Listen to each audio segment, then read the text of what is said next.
Please be seated, Your Honor. The jury's all present and accounted for.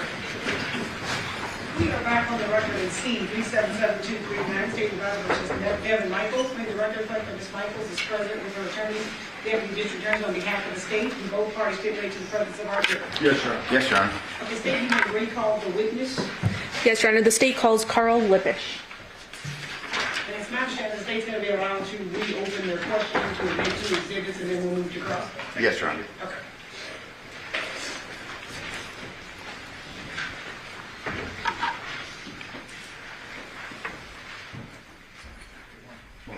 You solemnly swear or affirm the testimony about the witness action shall be the truth, the whole truth, and nothing but the truth, so help you God. Thank you.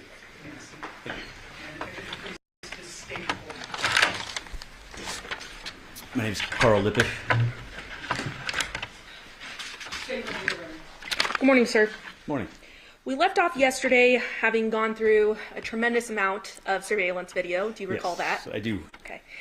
We had talked about a 217 Charter Oaks surveillance video, and we have the disc for that today. We also discussed the terrible Chevron inside video that we also have marked for today. You recall both of those items? Yes, I do. Okay. At this time, Your Honor, pursuant to stipulation between the parties, the state is moving to admit 661 and 662. No objection. And sir, just to reorient us to that 217 Charter Oaks address, publishing 11A, are we able to see that on this exhibit here? Yes. Can you please, if you can, hover it? And if it's too hard on this exhibit, I do have another one. Would that be more helpful? The other one's a little clearer. Okay. A lot of tax on this one, correct? Yes. Okay. So I'm going to go ahead and publish then 9. Can you hover over that 217 Charter Oaks? Yes, 217 is right where the pointer's at.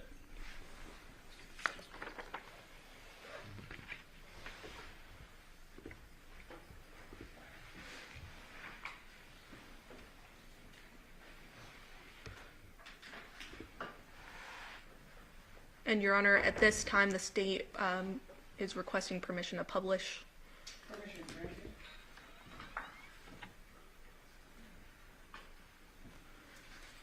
So as we can see here on this exhibit, specifically 661, there is several video that was collected here, correct? That's correct. And specifically what we're looking for here is there was a 2:04 a.m. Activation showing the Nissan Armada turning from Paladura onto Charter Oaks. Is that right? That's correct. Publishing doorbell dash 2023-08-07, ending in 110.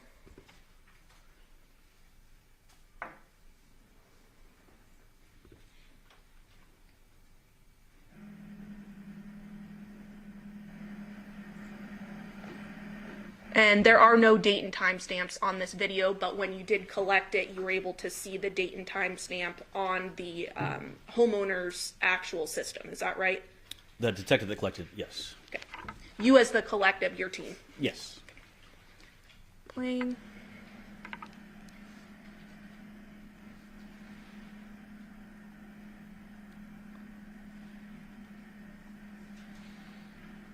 I think there's actually a better video there. I think it was actually the driveway angle. Does that sound right? Yes.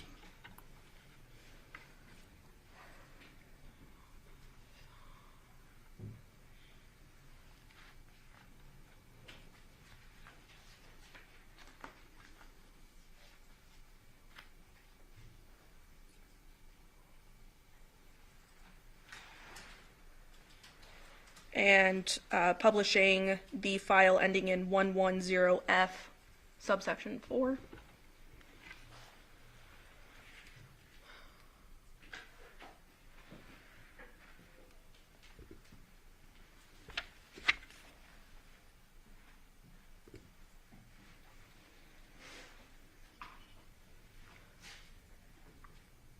Okay. Now, this particular camera here, you mentioned that it is an activation. Is this a full-time recording, or does it only activate when there's motion? This only activates when there's motion.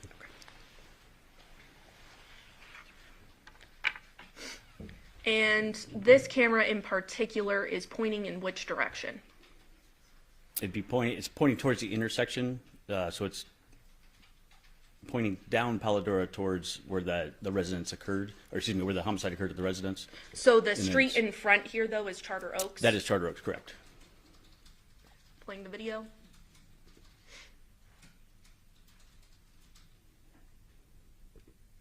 And what do we see there, sir? That's the vehicle. It's the Nissan Armada, and it turned from Paladora onto Charter Oaks, and it's proceeding on Charter Oaks towards the exit of the community at Windmill. And through the investigation, your team was able to determine that this occurred at 2:04 a.m. That's correct. On August 7th of 2023? That's correct.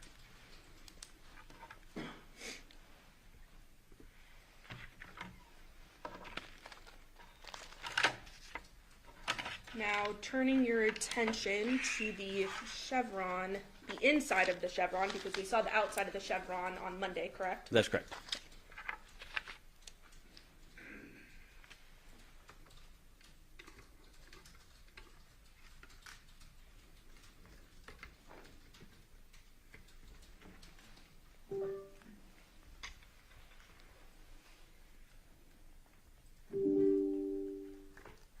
Publishing Terrible's chevron clip.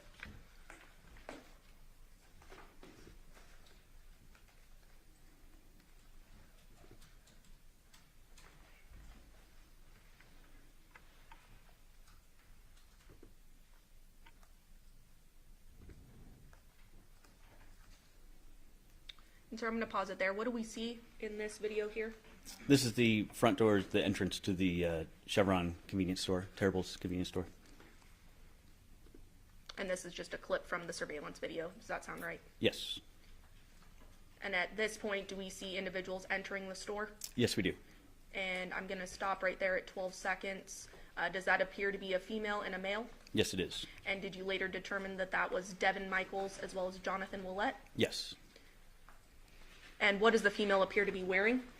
She's wearing a white tank top, blue shorts, black and white athletic style shoes with some sort of bag over her shoulder. I know it's sort of hard to see here. Are you able to see the date and time stamp? I am not. If you go very closely to the screen there. It appears to be August 6th of 2023 at 22-something hours. I can't see the minutes. Does it appear to be 05? It does. Okay. And that would be 10:05 p.m.? That's correct. Okay. Playing?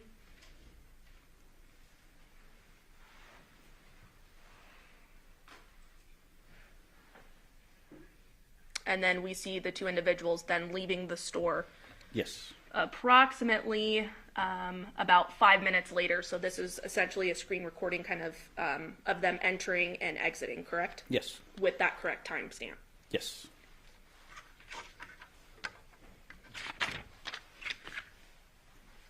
Pass the witness, Your Honor. Yeah, thank you.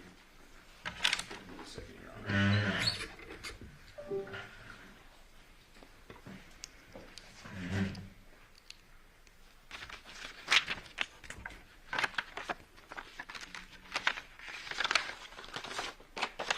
We're going to set up just to hit a few videos, but I'm going to begin the questioning of you with the video that's up on the screen. Okay. Just so you know. Sure. Say that again. Did you use the HDMI cord? That's what I wanted to use. No, I was using your op. So I can help if you need it. Yeah, because the cord is what I'm So it's got to be somewhere over there. And it sounds like he wants to use this video, which is in here. So you're going to have to plug that in.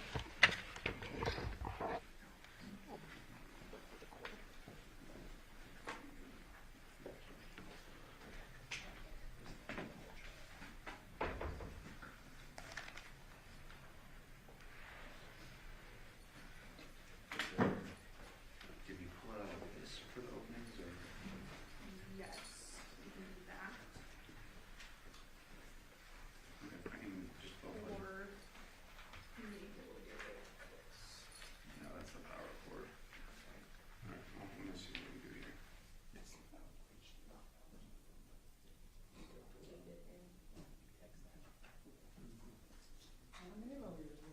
I'm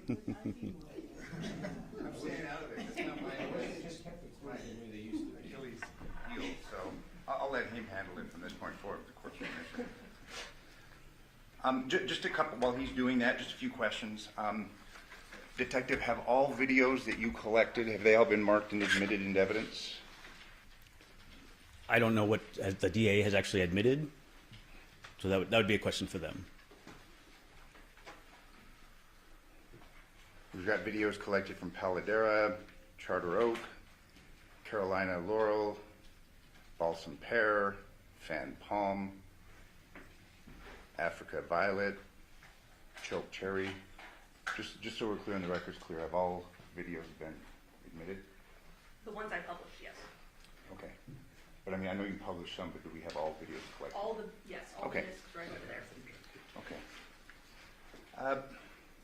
Detective, would you agree with me that specificity is important, especially in reference to a homicide investigation? Yes, it is. Would you agree with me that completeness is important, especially in reference to a homicide investigation? It is. It's important to be exact, correct? Yes. And it's important to be as correct as possible, correct? Yes.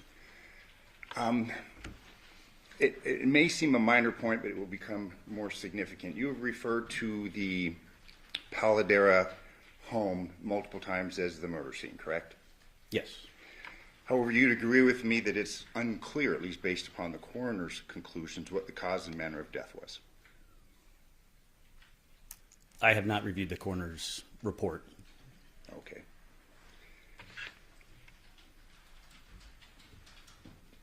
Obviously, the body was missing a head, and fair to say that without the head, it's difficult to determine the manner of death.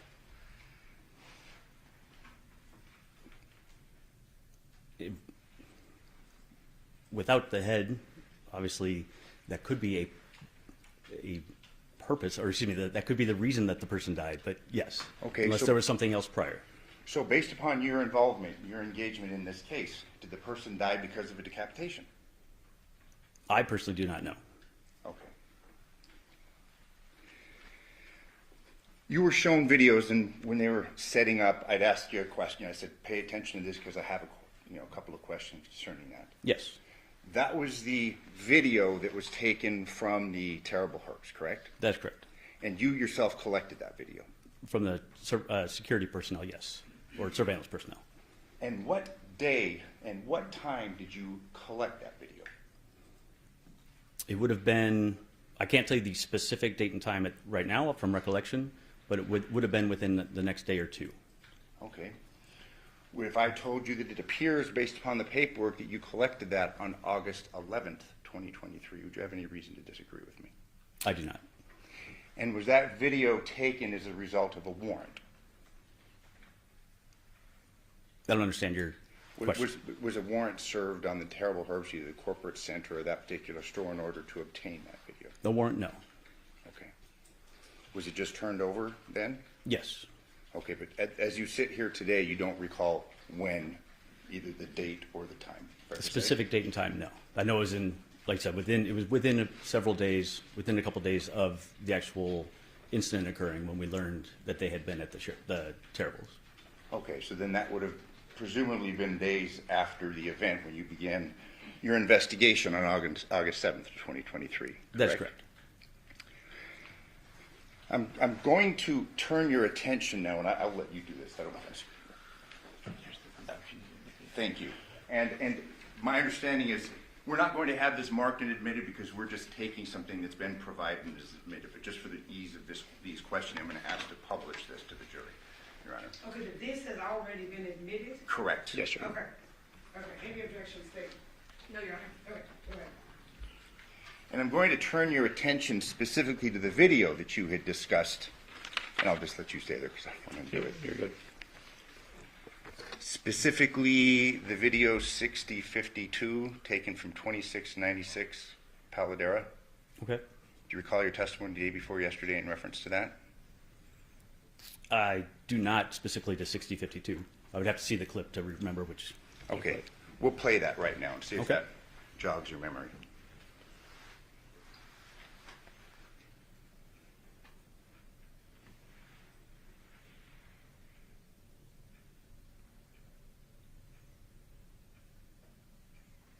to speed up just a little bit here.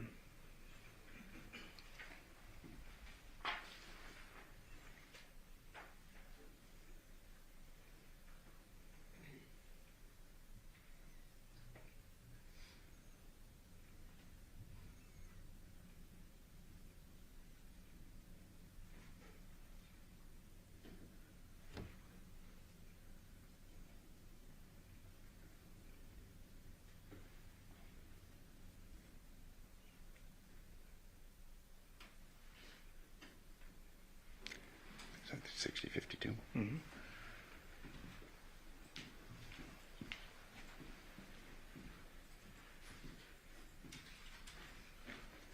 Yep.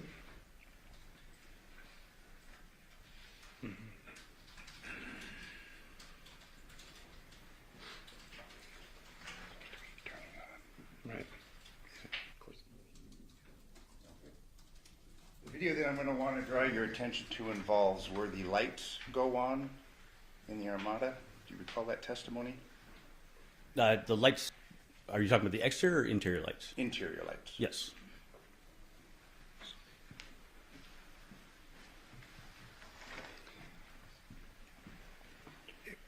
It was your testimony that this video, which was taken from 2696, you didn't have any time stamps for that video, correct? On the video that we have, no, I do not. Okay. Close indulgence, give me a second. All right, we're having another technical difficulty. Just if you have a moment, Your Honor.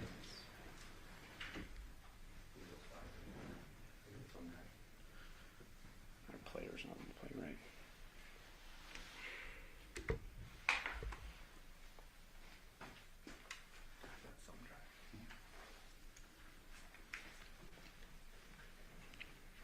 What I'm going to want to do, and as while we're preparing this, I'm going to want to turn your attention specifically to that video to where we see the lights go on.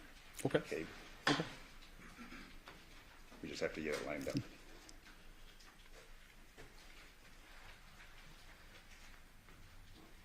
And again, all these videos have all been admitted and are part of the evidence the jury can refer to.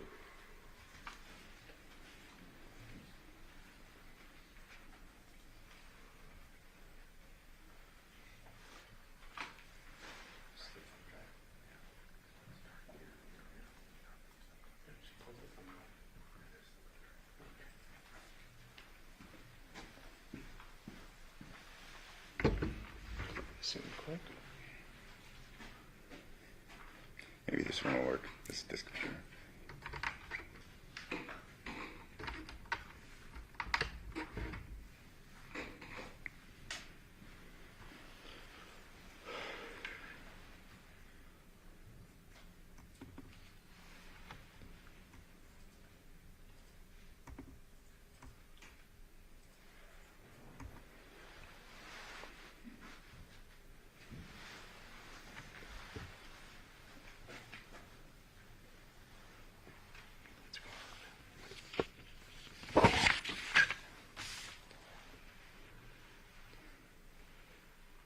See the lights on inside?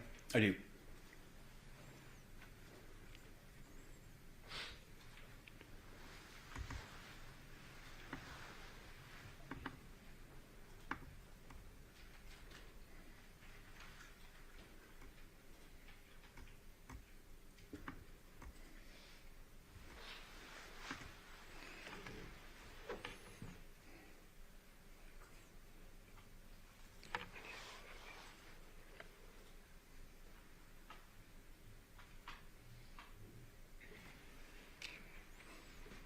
I'm just going to keep you right there if we can stay on this. You would testify that occurred at what time? That occurred at 23:05:43 was the timestamp on that. Or it's 46, excuse me. 46, so 11:05, 46 seconds? Correct. Is the timestamp that initially the video itself clip started.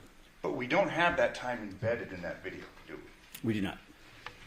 It's your testimony that you got that from a cell phone of the homeowner at this address, 2696 Paladera? Correct. From viewing the clip on the phone itself. Okay, on the homeowners. On the residence, yes. On the residence. But you didn't take a picture of that time, did you? I did not.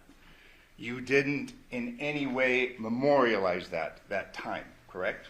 No, just by documenting it, by writing it down so that I could transfer it to a report, yes. Okay. So we have to rely upon your recollection, your completeness, your correctness in getting that date That's correct. and that time, That's correct? But that wasn't the only video that you had recovered from that address, correct? That's correct. I'm going to show you another video that was recovered from that address. That second one. And this is 7557.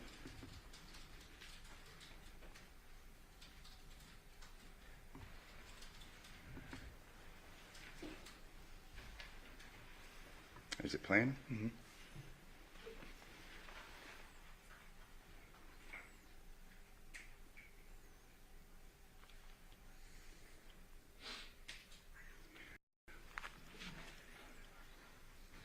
Are you able to tell us what time that image was captured? I am not. Let's go to 8879. And all these are same address, same spot.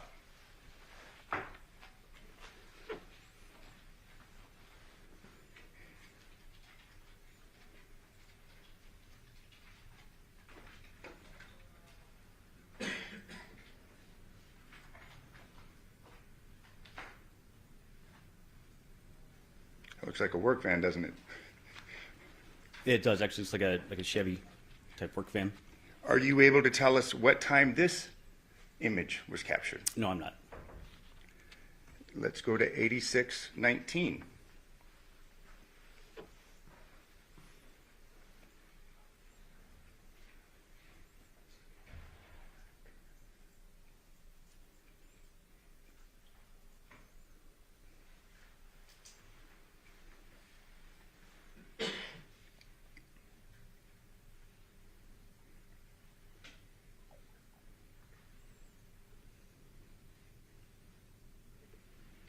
Are you able to tell us what time this image was captured? I am not. We'll go to 5280.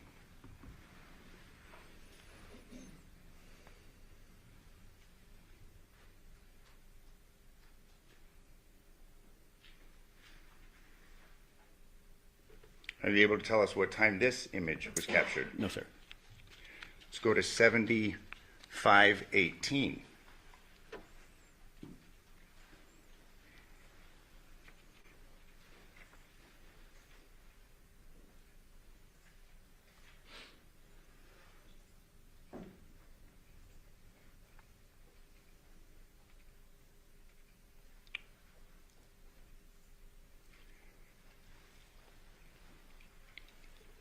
Are you able to tell us what time this image is captured? No, sir. 3120.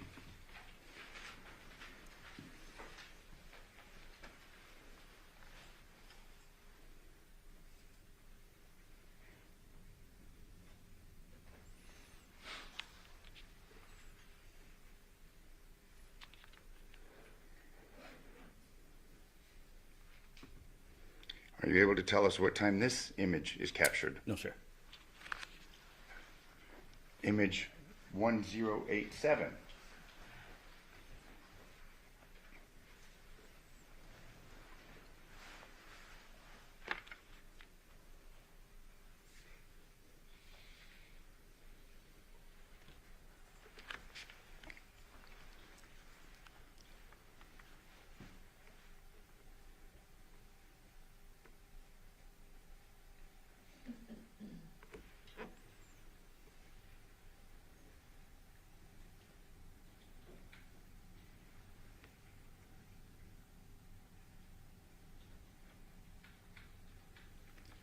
Are you able to tell us what time this image is captured? No, sir. Image number 0546.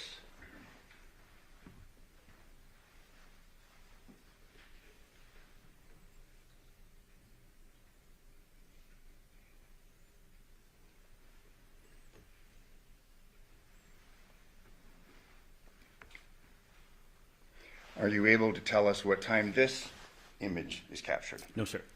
Now, you testified day before yesterday that you were looking through these videos at these various locations trying to determine if anybody was acting suspicious, trying to determine whether someone was acting as if they didn't belong there. Do you remember that line of testimony? Yes, I do. So you'll agree with me that certain things may have slipped through your review of these videos. By certain things, I'm not sure what you're referring to. People, vehicles, cars, things of that nature. No. So there's nobody that slipped through your review of these No, videos? we reviewed all of the video that we collected. Okay. Actually have, and speaking of the video that you had collected, I'm going to show you another group of videos, okay? But they're small because there's not very many. Okay. These videos that we were looking at were in reference to the Paladera residence. But let's talk about a video capturing the Porcupine Rim residence. We have 3 videos that are now part of evidence that I'm going to show you. It's captured from 6505 Taylor Creek Avenue. Do you want to start with the Absolutely. This is from your exhibits. It's the Taylor Creek. Yeah, just the word, just the exhibit number. It should be on the disc. Looks like this is what she gave us. 6501. 6501. 65. Yeah, it's just the 3 videos. Yeah. 6505. 6505. Okay. Yes. 660. Exhibit 6.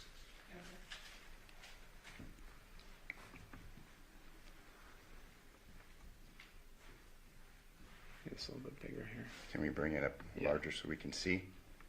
It's pretty quick. Do you recall your testimony in reference to this video? Yes. Up at the right, we have Porcupine Rim. We see Jonathan's truck. That's correct. Do you recall the time of this video?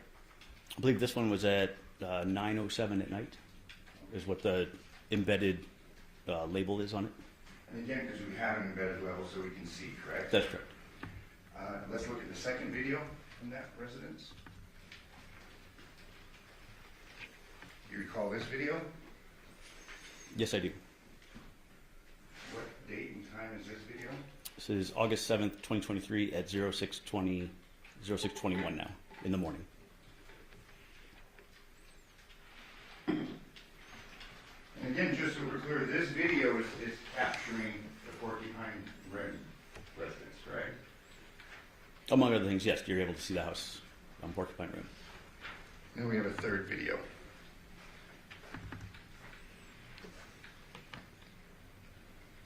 And I believe you testified concerning the contents of these 3 videos. Yes. Taylor Creek.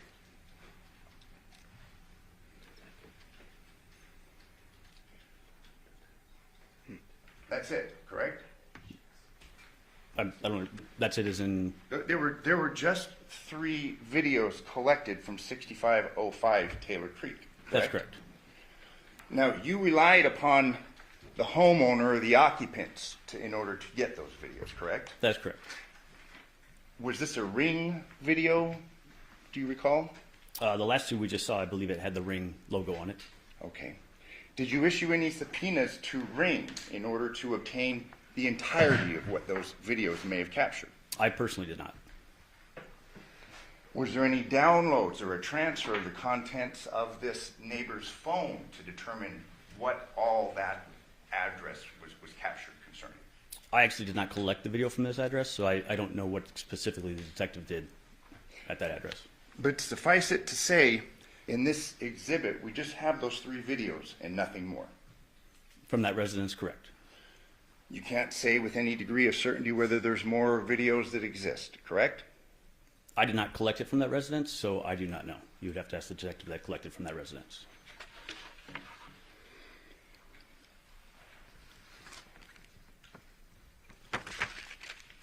Is it your testimony that you collected all the video possible in order to capture what may have occurred at the at the Paladera residence at the night in question?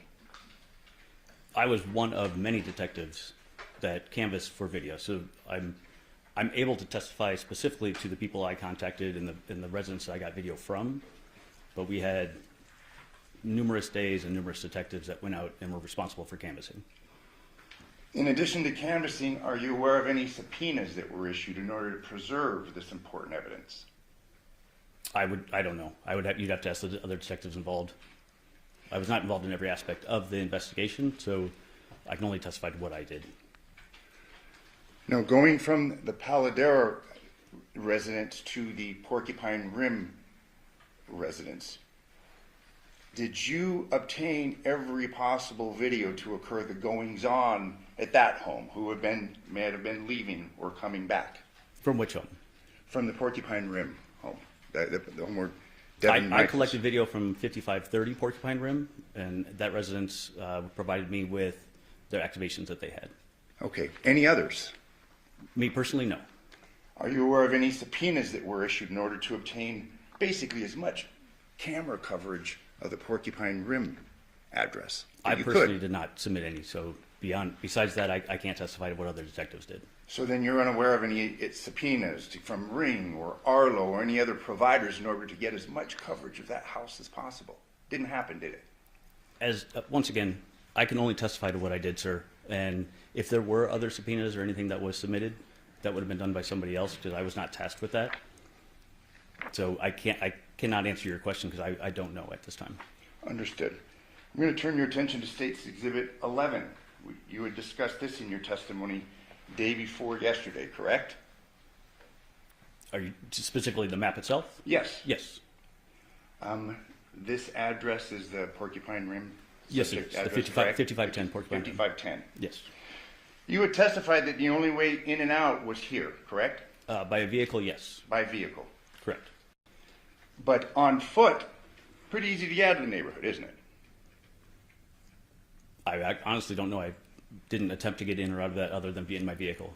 There's a walkway right here, is there not? I see a gap. I don't know exactly what that is. From looking at this map, I can't tell exactly.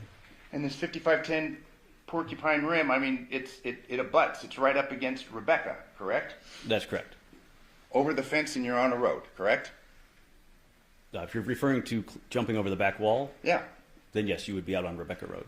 So if I told you that we have a walkway right here, just one door over, and over the wall, there are ways to get in and out of this residence, let's say in the early morning hours of August 7th, 2023, correct? Yes. We have this back road along here, Rebecca. Which of these residents did you attempt to obtain video coverage from? I personally did not canvass that area. So we don't know what was along here, correct? I was informed that detectives had canvassed that area, and they did not find any video surveillance. Okay, but do we have any reports in reference to that? Do we have any writings in reference to that? Do we have any officers' reports in reference to that? Again, I do apologize for answering this way again, but I can only testify to what I did and specifically what I reviewed. And so if there may be some, I don't know. And fair enough, we're all human, correct? You're a human, you make mistakes, correct? I didn't say I made a mistake, sir. I said that I'm testifying to the work that I did in this case. So what other work that was done that I was not privy to or I was not a part of would be documented by other detectives. So me personally, I did not canvass that area because that was not one of my tasks. And so I can't testify to who specifically did or what they did or how they documented it. Let me ask you this, given your involvement in this case from the get-go, was this a complete investigation? To my knowledge, it was complete, but again, I was not involved in every aspect of the investigation.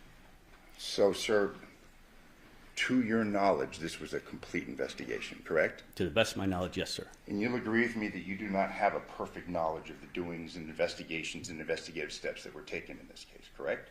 Considering the volume of stuff that was done, the work that was done on this, no, I do not. You had testified concerning arriving at the scene of the decapitation. You had testified that you arrived there the morning of August 7th, 2023? That's correct. And you went in, you viewed the body, correct? Yes. You had given testimony concerning cleaning supplies on the first floor, correct? On the lower level, yes. There were cleaning supplies on the upper floor, were there not? I was not responsible for searching that area, so you'd have to show me what you're referring to. Okay, so you didn't go upstairs and view cleaning products, things in the bathroom from upstairs? No, as a squad, when we respond, because of the extent of the investigation, we divvy up or divide up the responsibilities. And so when it comes to, for instance, in serving a search warrant, we'll work specific areas so that we can focus on the areas that we are tasked with. So we don't necessarily see the entire residence, as you're saying. I'm going to show you an image, and it's my understanding that all crime scene photos of the Paladera residence have been admitted from the crime scene analyst. Probably in there. I mean, I don't know. There's a stack in there this high. I just have a single photo. If I just could. want to make sure that that's in there before, because we can't show it to the, Well, if you want to move to admit it. I'd just move save to time. yeah, just move to it. Okay. This is from the upstairs, Okay, hold on. and I'm publishing it with the court's permission. This is what? What's next in line?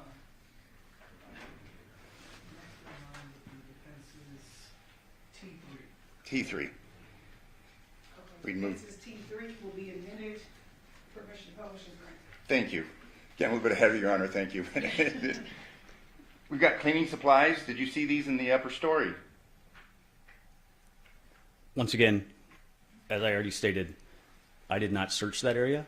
I see that your photo is showing me cleaning supplies, but I have no reference to like when and where this was. We had heard testimony the first couple of days of this trial where there appeared to be a line near the head, appeared to be a line from a bucket. We have a bucket upstairs, don't we? If this photo is from upstairs, I do see a bucket in there, yes. And I will not mislead you with my questions. If I told you this represents a bucket and cleaning supplies from upstairs, would you have any reason to disagree with me? The only reason I'm saying that is I know you've, in your previous line of questioning, you've asked me about things that I was not responsible for or what I did not do in the investigation. And I just want to make it clear that I don't believe you would try to mislead me. However, Absolutely not. this is not something I'm familiar with. Fair enough. And you had given testimony on Monday that you had arrived at the Paladera residence and that you had walked through the crime scene. Do you recall? Yes. And I'm now showing you a photograph that was taken from upstairs of this scene, and I'm just asking if you had an opportunity to see this. I did not. Okay.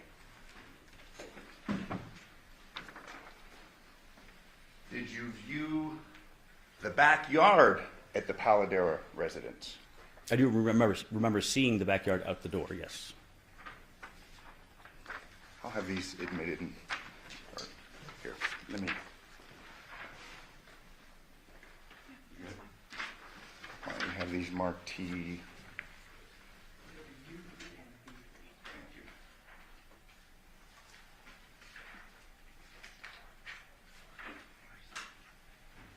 I'd move for admission.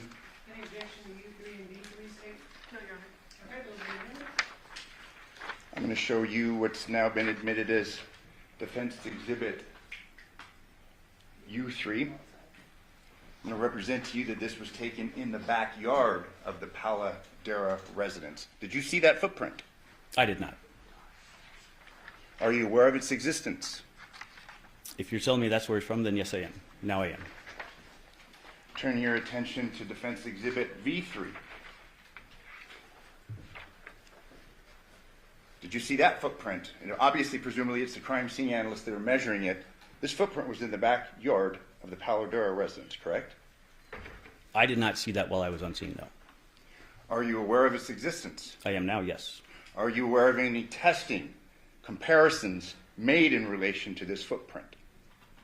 Once again, that was not part of my portion of the investigation, so I cannot speak to that.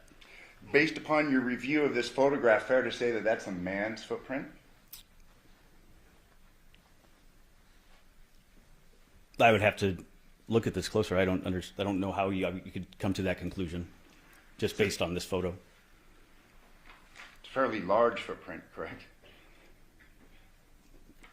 There are people, both male and female, that have various size shoes, so I would not jump to that conclusion, sir.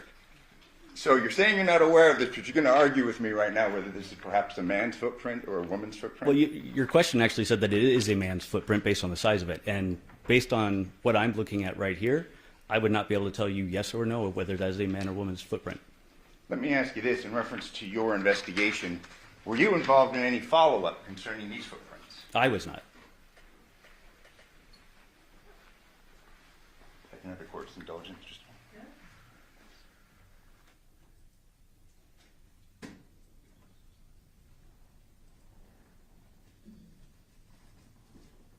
I have no further questions. Thank you, Detective. Thank you, sir. Any follow-up, State? Yes, Your Honor, just briefly. Sir, you had testified on cross about the 2696 Paladura address, which is next door to the murder house, correct? That's correct. Okay. And those cameras, that camera specifically, you're able to figure out sort of the time frame of the activations by comparing the other surrounding surveillance video homes that were collected, correct? That's correct. And so by reviewing everything, you're able to cross and compare the time frames so that you can be confident to testify today as to the date and time frames. That's correct. Additionally, you did see the date and time frame on the homeowner's device Correct. that held the video. Correct. And from comparing all the surveillance video that we went into great length on Monday, you're able to determine which direction any vehicle is going in the surveillance video that was collected, correct? That's correct. So it shows directional patterns and things of that nature. Yes. Okay. And the 11 p.m. time frame was important based off the investigation, correct? Yes. And so that's why you were focused on that time frame when collecting video and watching video and flagging which video was most important, correct? That's correct. But that being said, you did review all the video. That's correct. Now, turning our attention then to the 6505 Taylor Creek address, that's the address in the Porcupine Rim neighborhood that shows the only entrance and exit, correct? 6505 is the one that shows the actual residence of 5510 Porcupine Rim. It's not the one at the entrance to the community. Thank you for correcting me. I misunderstood that. So that was discussed on cross-examination. That particular camera, thank you for correcting me, is the one that only activates from motion, correct? It is a motion camera, yes. And so because we only have those videos, that's because we saw the homeowner sort of going to the trash because it was trash day and then coming back up the driveway, correct? Correct. So it's motion activated. Yes. Court's indulgence. Past witness. I'll just pick up on the last part of that redirect. The 6505, the one that we just have the three that's looking right at the Porcupine Rim. Questions concerning this is only motion activated. You don't know if any other videos exist in reference to that, do you? We just have the three for a fairly long time period. I personally do not know. Specifically turning your attention to the 2696 Paladura, that list of videos that we went through. Yes. You were asked about 1105 and if that was an important investigative time and if you cross-referenced other videos. Remember that line of questioning that you just got? Yes. What other videos did you cross-reference in reference to video 6052?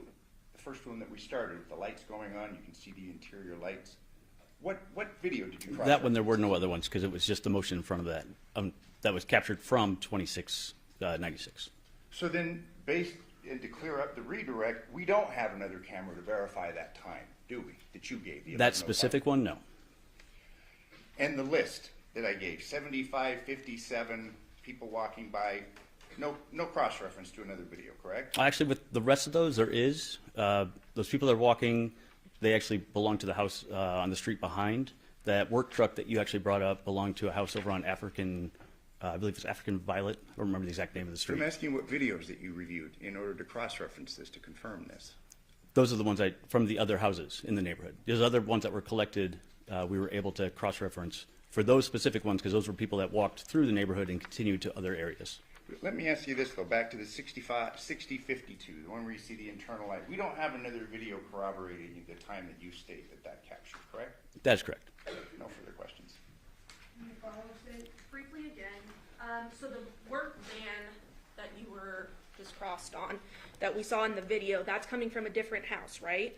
It's actually going to a different house. It came into the neighborhood and went over, I believe it's African Violet is the name of the street. You actually see it in front of that house from their activations. Okay, so that's the explanation, correct? Correct. Okay. And then also that Taylor Creek address that we keep talking about that shows the 5510 Porcupine Rim address. Yes. You're aware that motion-activated cameras have different sensitivity levels. Correct. So a homeowner that has a motion-activated camera can actually go in their app, if it's hooked up to an app or something, right, to change the sensitivity levels. Is that right? The sensitivity, the zones, and how they want it to capture, yes. Okay, but including sensitivity? Correct. Like what actually causes it to activate? Yes, yes. Okay, so as we're seeing in that video, it seems that the only activations happen when the homeowner is basically in the driveway, is when it starts to activate, which is pretty close to the camera, correct? Correct. Pass witness. I had one follow-up. We'd have to hook up the computer for just a moment. And Detective, this is in reference to the 6505 Taylor Creek, the one that you're giving testimony concerning. We only have 3 videos and it's only motion activated. Okay.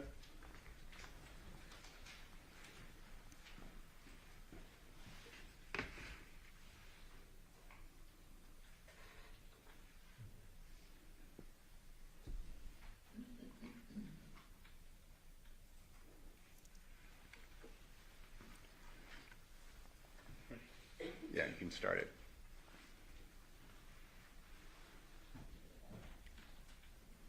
We're going to play it a couple of times.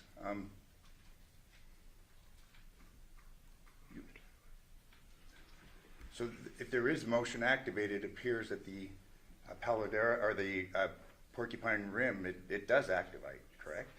It activates. I don't know what activates it in this one. So then as far as when it activates it, when it doesn't, we just know that we're stuck with 3 and you had to rely upon the homeowner, correct? That's correct.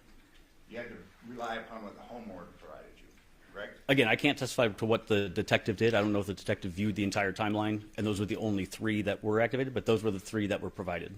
Thank you. I have no further questions. Thank you, Detective. You're welcome. Not at this time, no. Okay, do the ladies and gentlemen of the jury have any questions for this witness? Okay, seeing no response, sir, you may be excused. Thank you very much for your testimony here today. Thank you, Your Honor. If counsel feel further.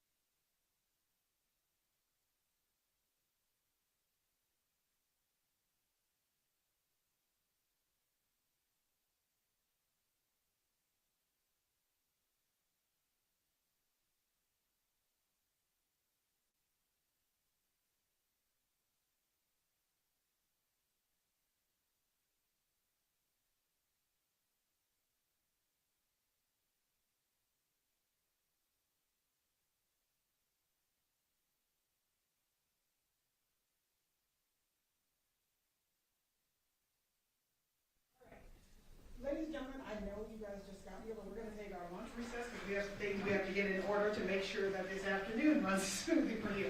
I swear we are trying our best to streamline as much for you as we can so that we don't have to keep wasting your time. So just so you know, none of us will be eating. We'll be getting that stuff together, but I'm going to give you guys your lunch break at this time to get that stuff together for you. During this recess, you must not discuss or communicate with anyone, including federal jurors, in any way regarding the case on this matter, either by voice, phone, email, text, internet, or other means of communication or social media. You must not read, watch, listen to news or media accounts or commentary about the case. You must not do any research, such as consulting dictionaries, using the internet, or using reference materials.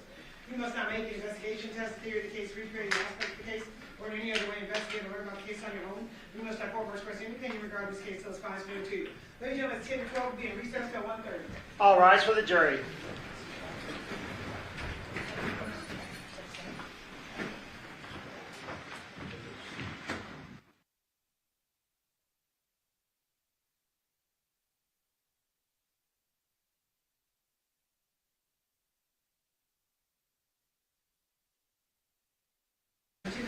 State of versus Devyn Michaels. May the record reflect that Ms. Michaels is present as her attorney. Deputy District Attorney, on behalf of the state, we both parties give this in the presence of our jury. Yes, Your Honor. Yes, Your Honor. All right, Steve, may I call your next witness? Janice Ozawa. Thank you, Your Honor.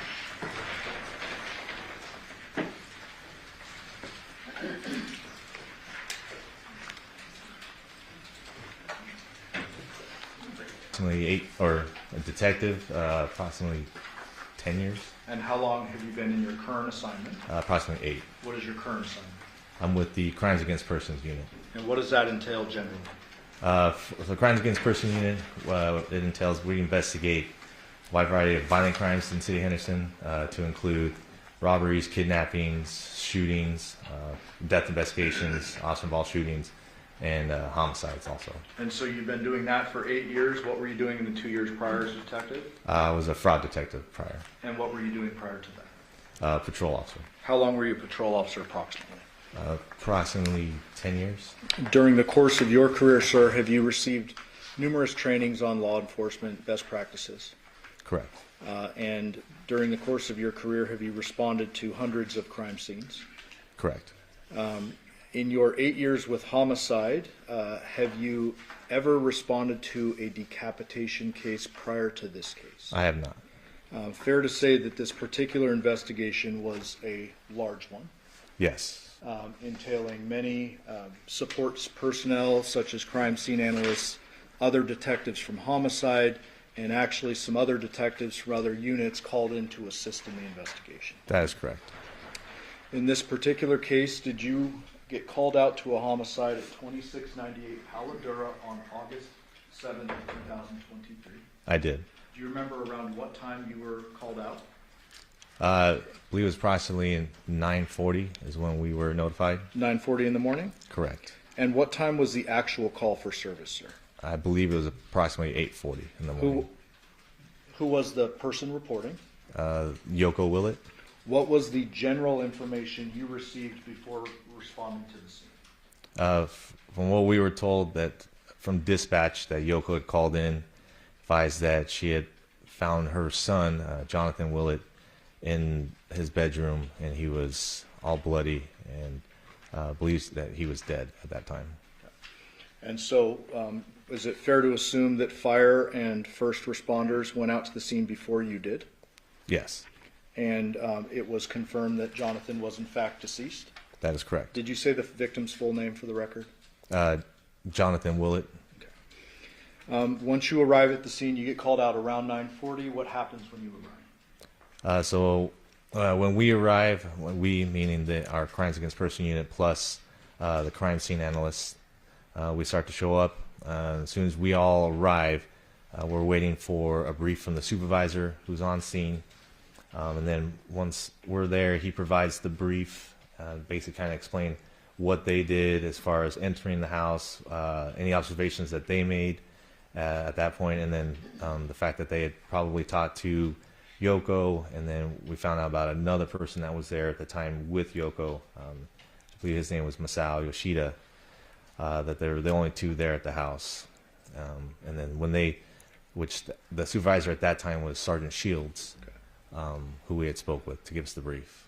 Okay. Once you get your briefing from Sergeant Shields, is there a quick walkthrough done of the scene? That's correct. In addition to that, did you assign various investigators to different tasks in and around the scene? That is correct. Was witness canvassing conducted? Yes. What does that mean for the jury? For witness canvassing, we have other detectives kind of walk around the neighborhood and knock on doors, see if anybody had heard or seen anything that night. And then for us, we're going to be talking to the witnesses that were on scene at that time too. During the course of the witness canvassing, did you learn of any witness who suggested that they heard a gunshot in any time during our operative time period? No, Was there video canvassing done as well? that is correct. What does video canvassing generally entail? Typically it's in the same way where we have detectives go out, knock on doors, and try to find out if anybody has any video surveillance attached to their residence, and if they captured any kind of footage that would be beneficial to our investigation. And those detectives who do that, are they documenting what they find? That's correct. And then ultimately, you as the lead investigator, do you receive that documentation? Correct. And then is it your responsibility to then transfer that documentation into an overall report so the lawyers in a murder trial can actually see what was done and who did it, et cetera? That is correct. In this particular case, was the entire investigation documented under Henderson Police Department event number 23-15229? Yes. During the course of the video canvassing, did you learn that there were some people who had cameras that were not initially contacted? Can you rephrase that? So, well, let me ask it in an easier way. Did the video canvassing occur over the course of several days? Yes, that's correct. Okay. So maybe not all done on day one, but there's Yes, follow-up and stuff that's occurring. Yeah, as the investigation continued, we continued to try and look for more video surveillance throughout the investigation. All right. So let's talk about the scene generally. I want to start with the outside. What did you observe outside, I mean, vehicles or anything of note? So when I arrived, I observed that the area being the actual residence, had been taped off with crime scene tape. There was a white truck parked out in front with a trailer attached to it.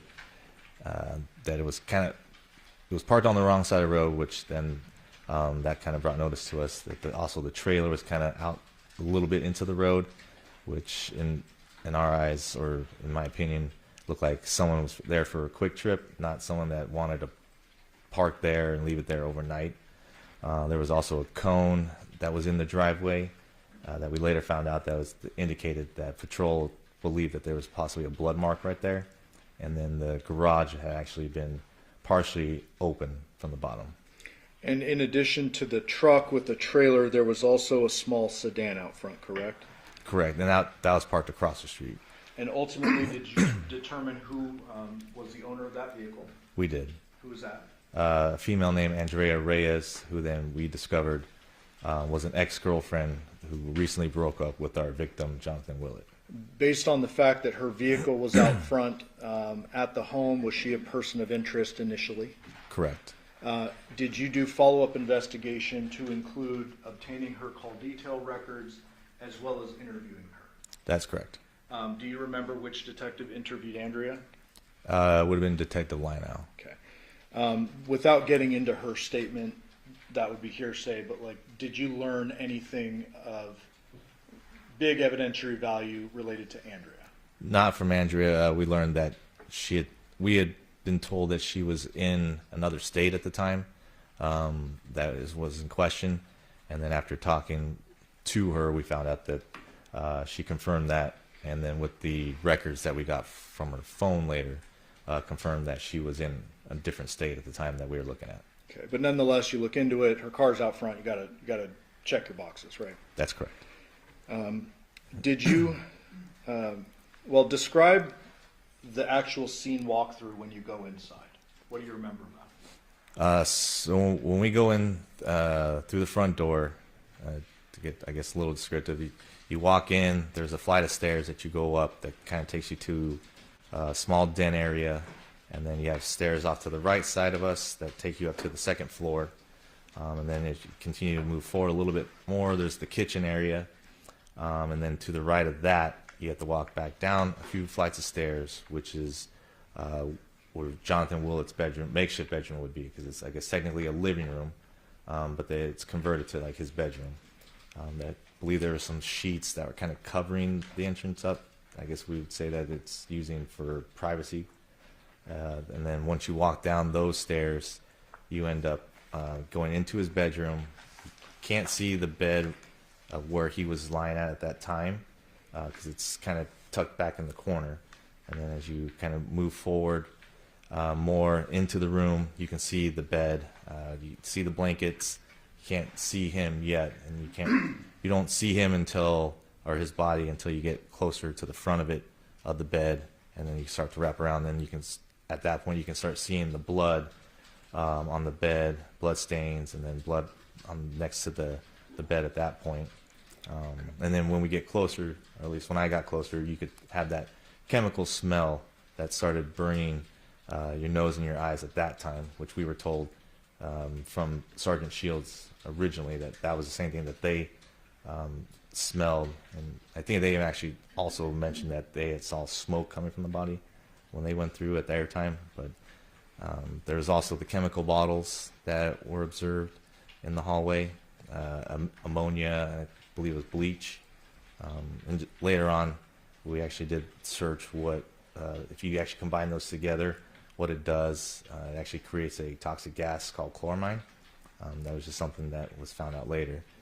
And then as you get, like I said, you got closer to the bed, you can see his body where it's just the top of his shoulders. The blanket was pulled up, and then you did not see you didn't see his head, obviously. His neck was severed. Blood was there on the blanket. And then we also noticed that there wasn't any blood spatter on the walls or on the ceiling. Just given the type of injury that we were seeing, you expect to probably see a little bit more blood in other places. And then just through that quick, brief walkthrough, I didn't see any weapons or any devices that were believed to be used that would have severed his head off at that time. As a result of that very strong chemical smell, did the walkthrough get kind of cut short and you step out for a while? That's correct. Ultimately, you need to get a search warrant from a judge in order to actually do a thorough search, correct? Correct. And was that done in this case? Yes, Did you at some point on the scene interview Yoko? we did. Did you learn, according to Yoko, who was the last person to be with John while he was alive? Yes, we did. And who was that? We discovered she had mentioned that a female name that she only knew as Nikki at the time, and said it was his ex that he had 2 kids with. But later on, we ended up finding out that her name was Devyn Michaels, or just a different name with Devyn Michaels. And ultimately, does one of your other detectives obtain a phone number for Miss Michaels? That is correct. Is that 702-677-4430? That is correct. And was that Detective Pappas? Yes, Did Pappas contact her? he did. And did she was she asked to come back to the scene? Yes, she was. Did she arrive on the scene? Yes. With whom? We believe the kids were with her at the time. And what was she driving? A Nissan Armada. Did you vehicle. make contact with her down the street? We did. Did you and Detective Pappas conduct an interview with her? We did. If you could just, the jury's already heard it, but so can you just give us a quick summary of what you learned of any potential value in that first interview? So with our first interview, we just basically try to get as much. We wanted to make it short, but try to get as much information as we could to follow up on later, given the fact that we were told that she was the last person to have seen him. So when we talked to her, a little suspicion that was raised because she wasn't very detailed on what she did with him that night, given we were told from Yoko that approximately between 10 and 1 o'clock that Devyn was there with them. So when she first explained what they had done together, it was just school shopping the day prior, and then just kind of went into that they were loading things back and forth from the Polidora address to her address at 5510 Porcupine Rim, I believe is the address, and that they were basically just loading things and unloading things, and that's kind of what at first she told us at the beginning. Okay, let me stop you and just ask a couple specifics. Okay. Basically, in this first interview, did she claim John was alive and smoking in the garage when she left? Yes. Was that inconsistent with what you had learned prior from Yoko? That's correct. Describe that. So what we had learned from Yoko is that when Yoko advised that she had come down at approximately 1 o'clock in the morning, and this is already after she had spoken to John and Devyn prior to that, but she only had seen Devyn at that time around 1, and then Yoko advised that Devyn had told her that John was sleeping in the bedroom because he had been drinking already, and that they were planning on going in the next morning to take the kids to school, get them ready, and get them registered. So I think the next day, on the 7th, was actually first day of school that week. And then compared to what Devyn told us is that she had told us that John was awake in the garage at the time when she had left. So those statements were contradictory to each other. Ultimately, you obtained that warrant from the judge, correct? Correct. And did you execute a search warrant along with a whole lot of supporting detectives? Correct. During the course of the search warrant, the actual search, did you notice any particular items that were maybe missing from the scene or something you would expect at the scene that wasn't there? Yes, close to when the search warrant was being completed, we were basically looking for a cell phone of Johnathan's, his wallet, and possibly the keys too, because we were interested in the truck. But that we did not find his truck keys or his wallet with his ID or his cell phone anywhere at the house. Did you find anything in the scene that could potentially be a murder weapon? We did not. Any weapons, or I guess I should say items, in the scene that you felt could have been used to decapitate John? We did not. You mentioned the blood staining earlier, and I want to just get a couple more details. I believe you already said no blood on the walls or ceiling, correct? Correct. Have you been on crime scenes in the past in which there are gunshot injuries? Yes. Have you been on sharp force injuries or stabbing cases in the past? Yes. Blunt force injury cases? Correct. Sometimes single blunt force, sometimes multiple blunt force, correct? That is correct. When it comes to multiple blunt forces, would you expect to see some cast off? That's correct. Why is that? From multiple blunt force trauma, when we say cast off, we say that after the first hit, which would cause the bleeding at that point, and then as the continued hits after the fact, the blood would be on whatever object that was striking the body or the head at this point, and it would have had cast off coming off the item, and you would have that somewhere on the walls or somewhere near where the strikes were occurring. But that's not necessarily the case if you have a single... For one single blow, no. Did you find any firearms evidence at the scene? No. Based upon your review of the scene, did you determine that a gun was probably unlikely to have been used in the scene? Yes.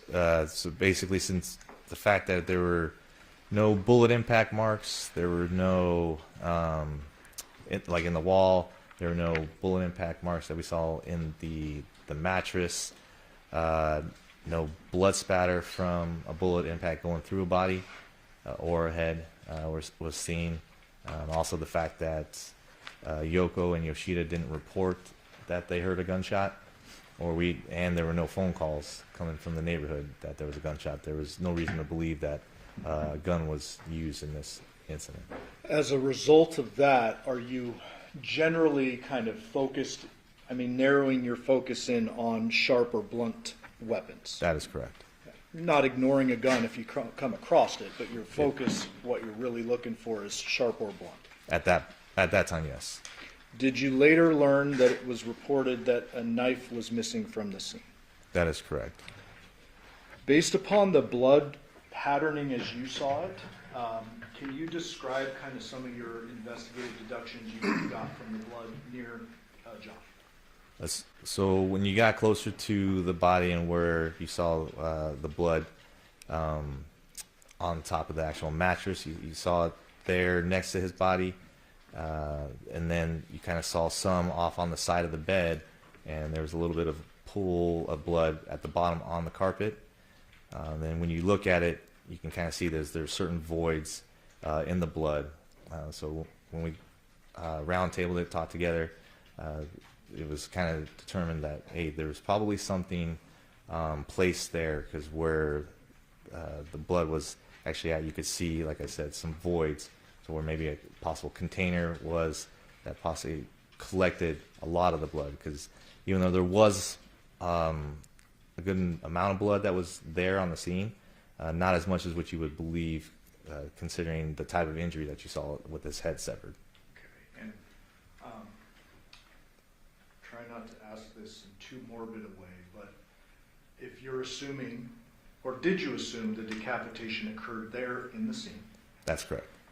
If you're assuming that is the case, and the head finally is lopped off, if there's nothing under it, would you expect kind of a splash or a different patterning? That is correct. Okay. Did you notice whether there was a doggy door in the room? Yes. And what did you notice about that, or what deductions did you come to from that? We were told that the doggy door was closed, which was unusual. When we were told by Yoko, and then when you saw where the doggy door was at, next to the slider, and you witnessed that it actually was still shut at the time. Okay. As a result of the observations you made at the scene, did you or other detectives contact the defendant over the phone? That's correct. Was that you? Yes, it was. Okay, and same phone number we just mentioned a minute ago? That's correct. What was the content of that? Was that a short contact? After our initial interview? Yes. Yes. Was there something referenced about a Burlington coat factory? Yeah, so I had contacted Devyn again over the phone because we wanted to talk to her, ask more clarifying questions, and actually talk to Devyn also. So we asked if she was willing to meet. She said yes, and then we were going to head up to her place at 5510 Porcupine. During that conversation, she had mentioned that one of her daughters had actually told her that while they were school shopping at the Burlington Coat Factory, somebody a male had approached the daughter. I can't remember which one it was, but a male had approached the daughter and Johnathan at the Burlington Coat Factory and made the comment, I believe, "I'm coming to get you." So being that it's still early in the investigation, things that we need to investigate everything, as myself and Detective Skinner are driving to the Porcupine Rim address, we had another detective go to the Burlington Coat Factory that she said that they were at and review video surveillance from that place. And what was learned during the course of that? So the video surveillance was reviewed. I believe Detective Kondratovich, who then relayed to me that at no time did he see anybody approach John and his daughter, and it looked like there was any kind of confrontation at all with anybody at the store. Okay, so something that the defendant mentions it, you attempt to verify it, there's no evidence of it, but you note it for your investigation. Correct. And then did you start heading toward the 5510 Porcupine Rim address? Yes, sir. Who'd you go with? Detective Skinner. As you arrived on scene, did you notice any trash cans out front? Yes. In Throughout addition- the neighborhood. Throughout the neighborhood? Correct. In addition to noting it's trash day and there's trash cans throughout the neighborhood, did you notice anything as you approached the actual home? Yes. Go ahead. So when we're approaching her house, her vehicle, the Nissan Armada, is parked on the left side of the driveway. And at that time, Devyn was already outside. It looks like she was taking things from her car back to the house. So then we follow her up the driveway. And as walking up the driveway, I see a black cell phone on the ground in a spot that typically you wouldn't see a cell phone just sitting on the floor. So I take note of that, and it looked like it was either dropped or left there. But at this point in time, we know that we're still missing John's cell phone, so the possibility that could be a cell phone. Take note. I let Detective Skinner know that also, and then we continue to follow Devyn inside the house. And just so we're clear, as you're walking up, I'm not going to pull the photos up, but you said the defendant's vehicle is on the left Correct. of the driveway, parked nose in, facing the home. That is correct. Where is the cell phone in relation to her car? It would have been close to the garage on the driver's side of the vehicle, and near the rock landscape that's on the outside of the driveway. The vehicle meaning the Nissan Armada? The Nissan Armada. On the Correct. driver's side? Correct. Okay. Why is it that you don't go pick it up right there and you just take note of it and talk to Skinner about it? Because at that point, we want to be able to talk to Devyn and Devier, and we want to be able to not have them know that we have that phone at that point, because we're not sure if it is John's phone, and if it is, then obviously our interviews are going to be different when we talk to them. So if it's actually evidence that we're going to need or use, it's going to be something that we want before we can talk to them and get more information from them. We don't want it to basically have them use that information also now to come up with different a story, I guess, per se, with us. And as a homicide investigator, you are aware that you can't just go seizing evidence without a warrant, correct? Correct. And so even if you wanted to, you couldn't just walk up and seize the cell phone at that time. You would have to get a judge to sign off on an actual search.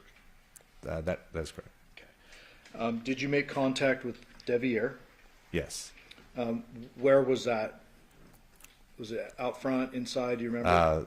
Initially inside the house, and then I conducted an interview with him inside my vehicle. And did you conduct a recorded interview? That is correct. Audio recorded? Yes.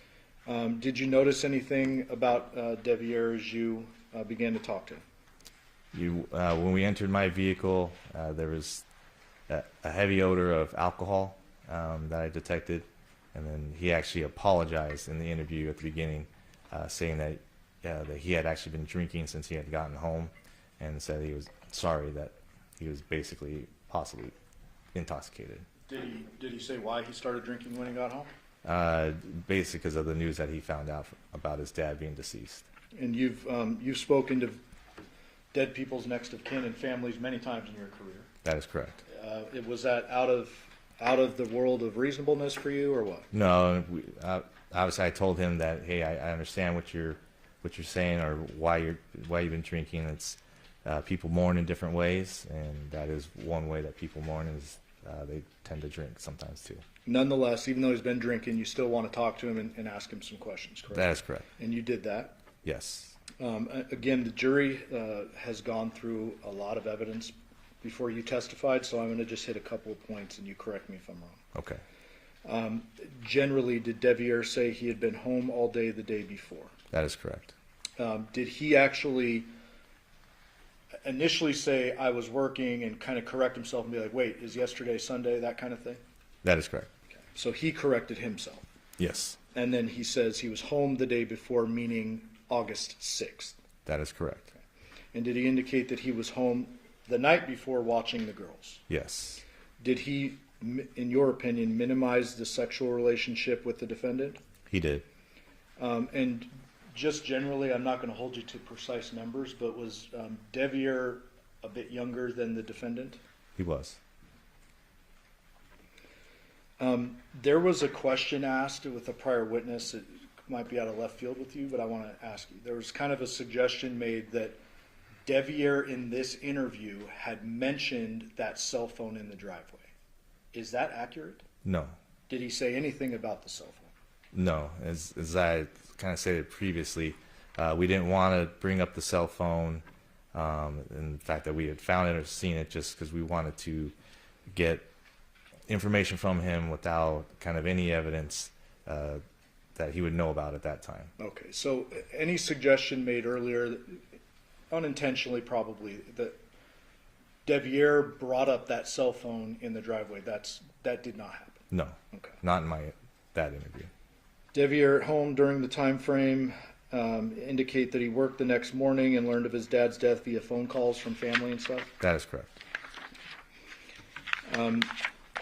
I'm not going to go into too much detail on the phones because we have other witnesses to do that, but ultimately you did get his CDRs, correct? Correct.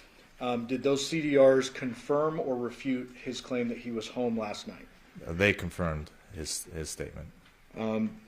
With the video canvassing, that was done at Porcupine Rim and Paladara, correct? Correct.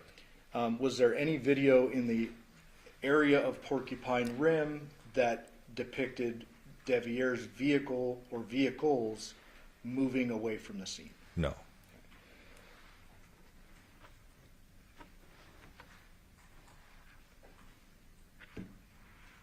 And while you were talking to Devyn, did Detective Skinner talk to the two young girls? That's correct. Okay. Did you conduct an interview with the defendant, Miss Michaels, prior to executing the search warrant on Porcupine Rim? Yes. During the course of that interview, does something beep and draw your attention? Yeah. During that second interview with Devyn, there was a Republic Services trash truck that had driven by and honked its horn and picking up the trash through the neighborhood. Okay. At some point during that second interview, did the girls approach the vehicle? That is correct. Describe that. It was close towards the end of the interview, and one of the daughters came up, and she was holding a black cell phone in her hand. When we rolled down the window, they basically were saying, "Hey, mommy, this is daddy's cell phone. This is the reason why you can't get a hold of him."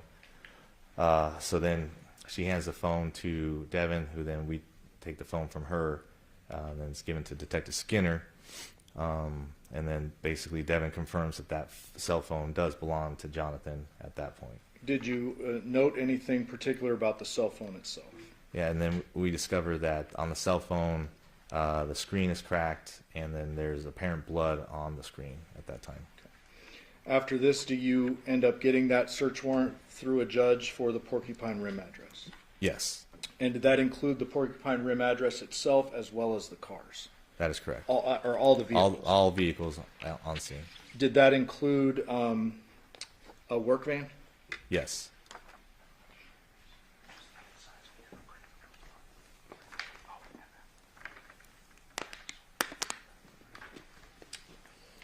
And Your Honor, we had missed these earlier, so I believe there's a stipulation to 653 to 658 as well as 659.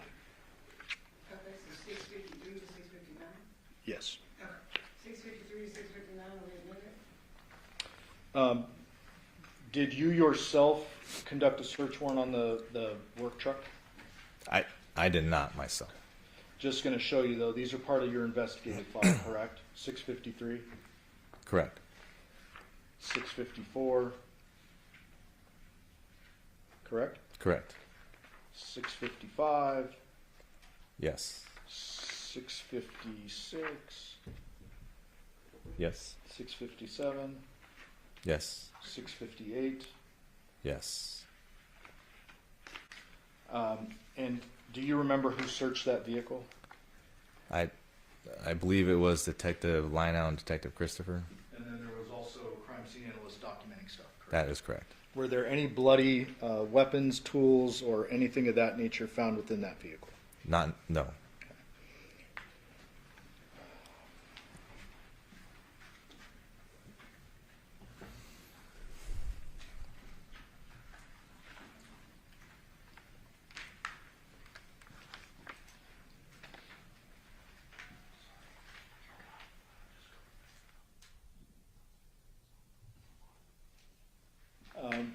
Was the small sedan also searched? That is correct. Was there anything of note or evidentiary value associated with that? There was not. Did you note how the van was parked in relation to the car?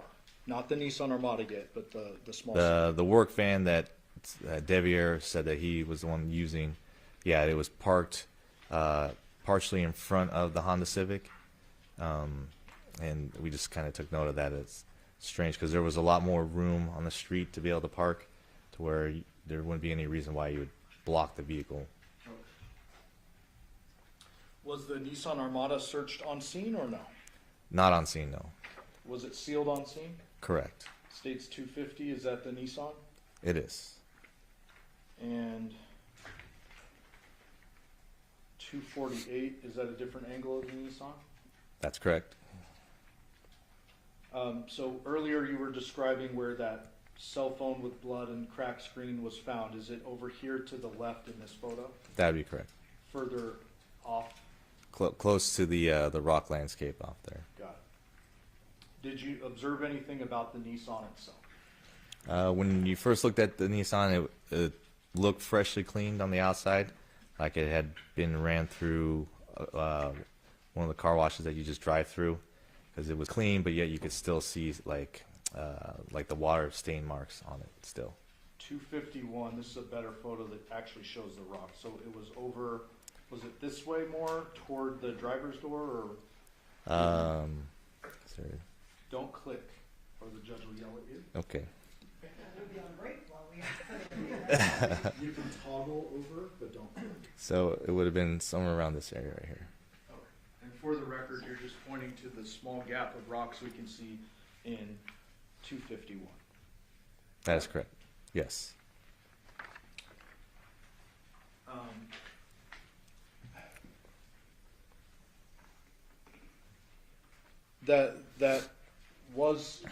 That Nissan Armada was searched later at the lab, correct? Correct. anything of evidentiary value that was found within the vehicle? No. Did you obtain a search warrant for the Nissan Armada's infotainment center? We did. And did you execute that warrant and one of your detectives pull the infotainment system with data out of it? That is correct. Ultimately, did you review that pretty thoroughly, Yes. that data associated with that? Correct. Was there anything of note related to that as well as the victim's phone? In reference to the actual information taken from the vehicle, we got location data from there. So it showed from when it left Porcupine Rim and then went back to Paula Dura, and then we had it leaving Paula Dura middle of the night around 2:04, I believe, and then heading back to Porcupine Rim. And then with our, are you saying about our victim's cell phone? Yes. Later on, we were able to figure out that his cell phone had left the same time as the vehicle, which for us would say that Devyn was in possession of his cell phone at the time when it went back to the Porcupine Rim address. Did you also, in addition to all the vehicles, search the home at Porcupine Rim? Correct. I want to show you 659. Can't remember if we had marked this earlier, so I just added it. Do you see some samurai swords here? That is correct. Anything of note about those? There was no blood that we saw on there, and they look like movie prop replica souvenir type samurai swords. Okay. So nothing of no blood on the blades at all, correct? I don't remember specifically on the blades, but I just know that when I was told there was no blood found on them. On them. Okay. Garage. Do you go into the garage at some point? Yes. Do you? Does somebody find some Ring cameras? Yes. And do you remember where those were found? I believe they were in a bag on top of one of the trash cans. Did you inspect those for an SD card or like an internal storage device? That is correct. Did you find one? We did not. Did you obtain a search warrant for the footage from Ring associated with those cameras? We did. And what did you do with that?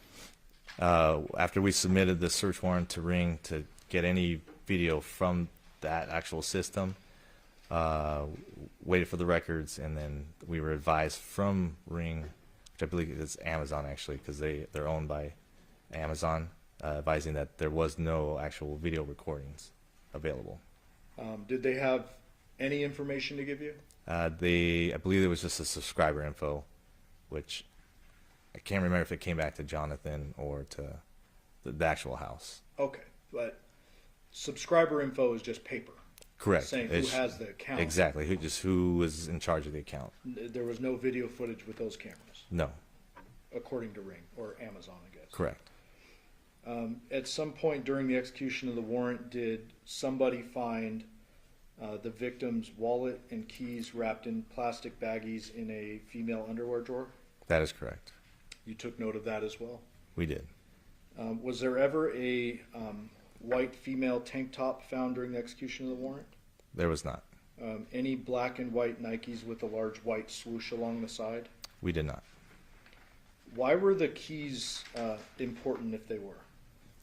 The keys that were found inside the bag that was tucked away, hidden in the drawer, were important due to the fact that they were the truck keys to Jonathan's vehicle. Did you learn something after the arrest of the defendant related to those keys? Basically, those were the only set of truck keys that we had for the Jonathan's truck. So did you then go in and release that item of evidence to Yoko so that she could do what she wanted to do with the truck? That is correct. She had reached out to me asking for the keys because there was another set of keys for her to use. And I should ask you, during the execution of the warrant back at Paladura, was there ever a set of spare Chevy truck keys found anywhere in that search warrant? There was not. During the course of the Porcupine Rim search warrant, did somebody locate a Social Security card? Yes. Was that of any relevance to you? Not really any relevance. She had told us that Johnathan had given it to her, and it was found in her purse, which she did say that she had in her purse. Okay. Is it a fair deduction that if someone wanted to make changes to custody or school paperwork, they may need the Yes. The They would need a Social social security card, probably the ID, and any other kind of identifying information for that person. Did you locate guns inside the home? We did. I believe you previously testified that the scene didn't appear consistent with gunshot, but do you take note, document all those guns, etc.? Correct. Pictures are taken and documented of the weapons that we found, but like we said earlier, there's no evidence at that point to say that a gun was used, so they were just noted and documented. And ultimately, at this particular scene, are there 11 electronic devices that are taken and later analyzed by digital forensics? That is correct. One being the victim's phone that was in the driveway. Yes. Was one of them Devier's device? Correct. Another one, the defendant's device? Correct. And then any other electronic devices you or anybody else found during the search warrant? That is correct. After the search warrant is conducted, or while it's still going on, do you conduct what'll be the third interview with the defendant? Yes. During the course of that interview, were you receiving information from your fellow detectives that were still inside? That's correct. One of those things being they found the wallet, the ID, the keys, and that? Yes. Did you ask the defendant during this third interview about whether John's wallet would be at her house? I did. What did she say? I had asked her, I think I actually had asked her if she knew where John's wallet was at, and she had told me no. Okay. Did you then go a little bit further and ask her about, or I guess confront her with the fact that you had found it in the house? We did. And what did she say about that? Then she had mentioned that she had multiple wallets of his with other IDs in it when we confronted her about also the ID. And then we had also talked to her, basically confronting her about that. Well, it's the most current ID. Why would you have that? And she really didn't have an answer for us for that. I'm going to ask you a very important but specific question. Who is it in this interview that talks about the wallet being wrapped in plastic bags? She was, Devyn. So she volunteered that info. That is correct. You did not tell her the wallet was found wrapped in plastic bags. We did not. Did you ask her, or you or Skinner ask her about the timing of when this would have allegedly been tied in the plastic bags? We did. And what was the response, or what did you take from that? What she had told us, with the keys for the truck being in the plastic bag, her time frame wasn't making sense, just due to the fact that she had told us that when Johnathan had given her the bag and then had dumped stuff in there with the wallet and the keys, it was between the time frame of 8 and 9 o'clock, and then they had still driven from Paladura back to the Porcupine Rim house. And so at that point, she said, when we went back to that house, that's when I had put the plastic bag in my drawer, and then we drove back to Paladura, which we know now also that couldn't have been possible since it was his truck keys that were actually in there. So that couldn't have been the time frame that he had given her all that stuff.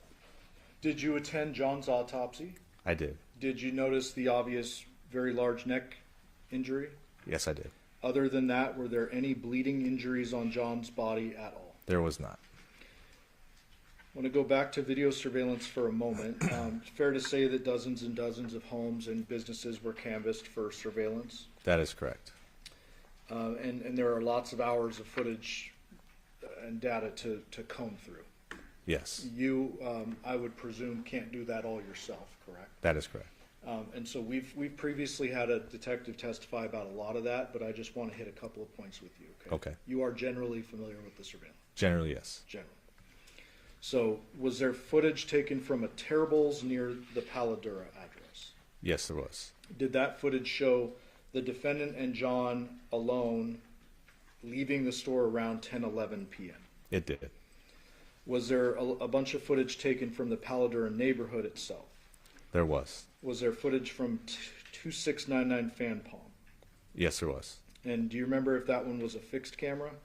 I believe, yeah, it was a fixed camera that recorded, constant recorded. Was that, did that show the victim's truck arriving in the neighborhood about 10:12 p.m.? I believe so, yes. And that would have been consistent with the distance from the Chevron? It would be. So if they leave Chevron at 10:11, it's real close by. Correct. The Chevron was located just around the corner from their house. 2696 Paladura, was there footage from that? Yes. And was that,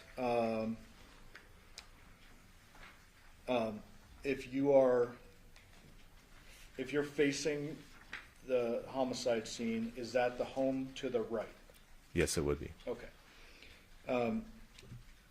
Was there a clip of that that you observed that showed the headlights arriving consistently around that time the Chevron video ends and all of that?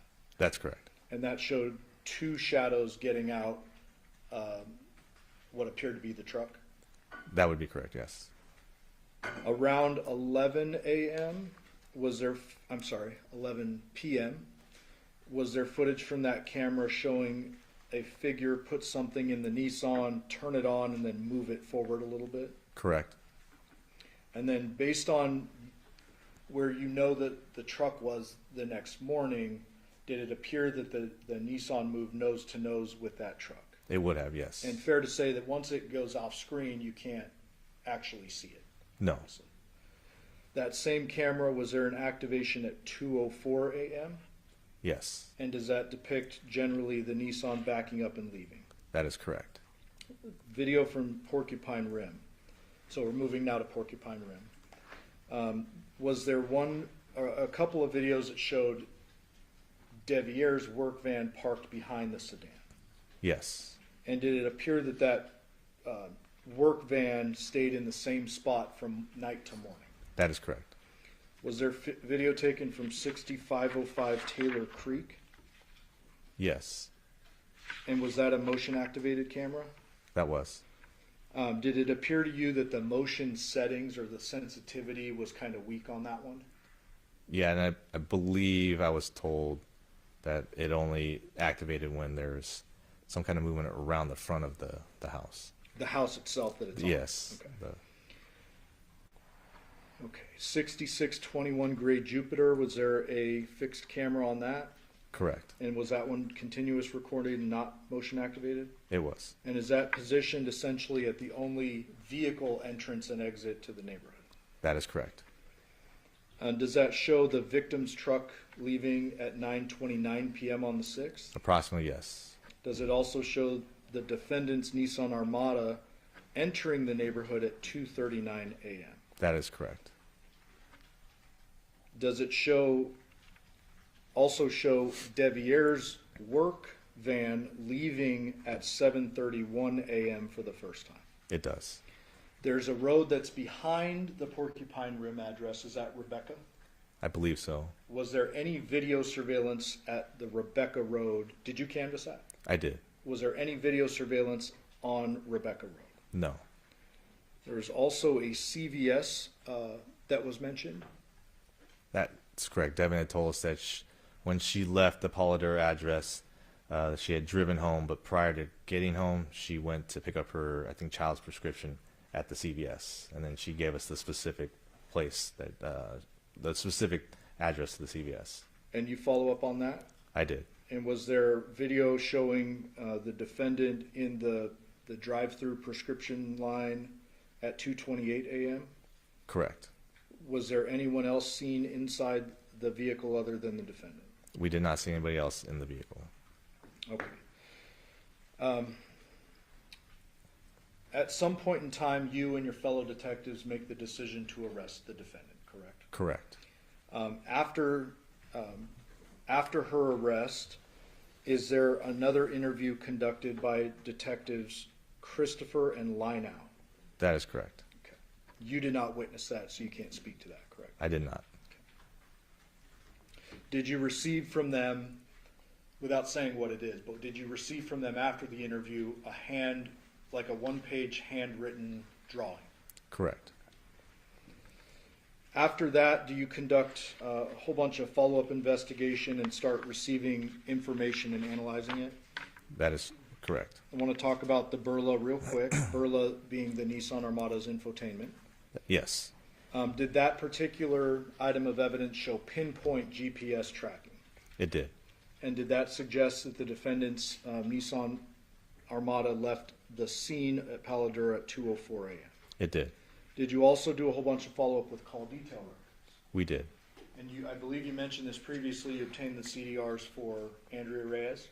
Yes. Did those rule her out? They did. And those showed her up in a remote area far away from the scene? Yeah, I believe in Oregon. Did you obtain call detail records for the victim's phone? We did. And would that be phone number 702-561-9242? Correct. Does that sound right? I believe so. Those call detail records for Jonathan's phone, did they suggest that his phone kind of went inactive after around 11 p.m. on the 6th? That is correct. And then they show that that phone pops up at Porcupine Rim the next morning. It did.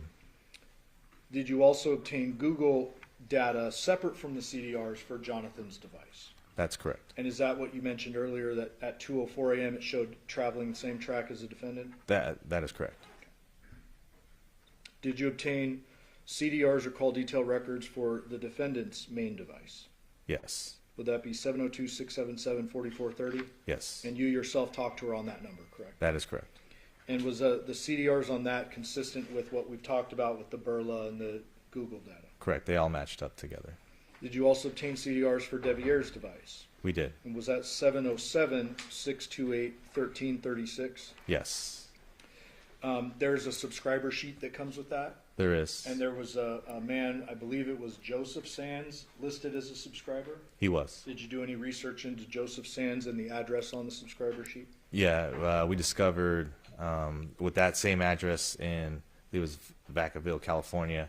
Also living there was a female named Arminthia Sands, which is what Devier told us that's his mom. Okay, so the male name is Joseph Sands, but you do some research into that to determine if there's a Sands relation. Yeah. Did the location data in Devier's phone suggest that he was home all night at the Porcupine Rim residence and doesn't leave until he goes to work the next day? That's correct. Did you cause various items of evidence to be submitted to the forensic lab for further testing? We did. I want to talk to you about fingerprints real quick. Did anything of note come back on fingerprints for either the defendant or Devier at the Palo Duro residence? No. Did a couple of things come back for the victim at his own home and Yoko at her own home? Correct, which we would expect. Okay. With regard to DNA, did you obtain or were you able to obtain a search warrant for the defendant's buccal swab after her arrest? That is correct. And you can't just go swabbing people, you have to get a warrant for that, correct? Correct. Did you obtain a buccal swab search warrant for Devier? We did not. Why not? At that point, he had been ruled out as a suspect, and we didn't. There was no probable cause for us to actually get his DNA. And we're going to have an expert talk about DNA results, but very basically, did you learn that the DNA on the knot of the plastic bags came back to the defendant? Correct. And then the DNA on the driveway blood at Palo Duro and the blood on the victim's phone at Porcupine Rim come back to the victim? That is correct.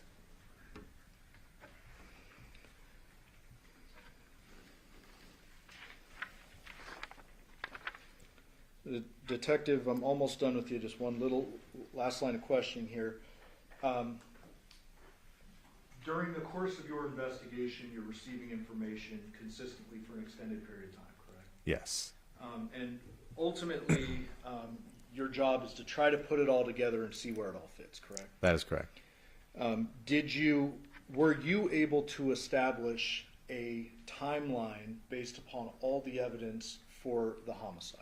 We were.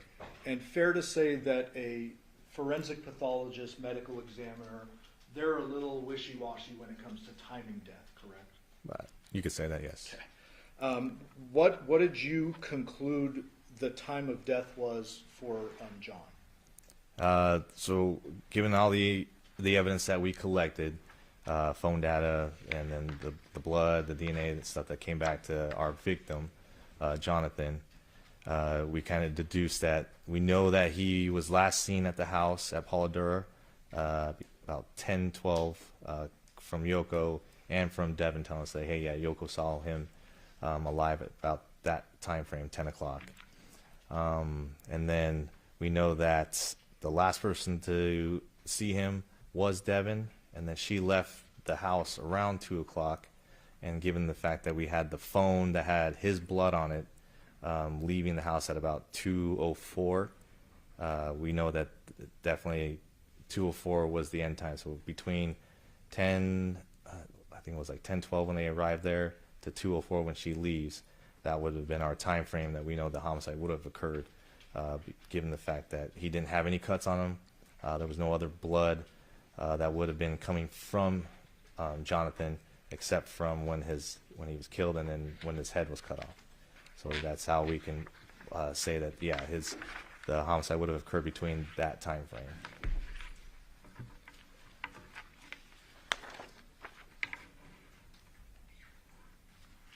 Pass witness, thank you.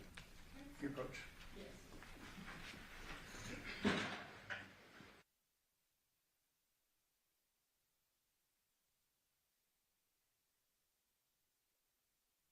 Take a brief recess before the cross-examination of this witness. All right, during this recess, you must not discuss or communicate with anyone, including fellow lawyers, in any way regarding this case or its merits, either by voice, phone, email, text, internet, or other means of communication or social media. You must not read, watch, listen to any news or media accounts or commentary about the case. You must not do any research, such as consulting dictionaries, using the internet, or using reference materials. You must not make any investigation, test the theory of the case, recreate any aspect of the case, or in any other way investigate or learn about the case on your own. You must not form or trust any opinion regarding this case or responsibility to you. Ladies and gentlemen, 2:35 will be in recess until 2:50. All rise for the jury. Record in C 37723, United States of Nevada versus Devyn Michaels. May the record reflect that Ms. Michaels is present with her attorney. Deputy Sheriff on behalf of the state. Both parties to the presence of our jury. Yes, sir. Yes, Your Honor. All right, Detective, I just remind you that you are still under oath. Yes, ma'am. Mr. Johnson, you may begin your cross-examination. Thank you. Good afternoon, Detective. Good afternoon.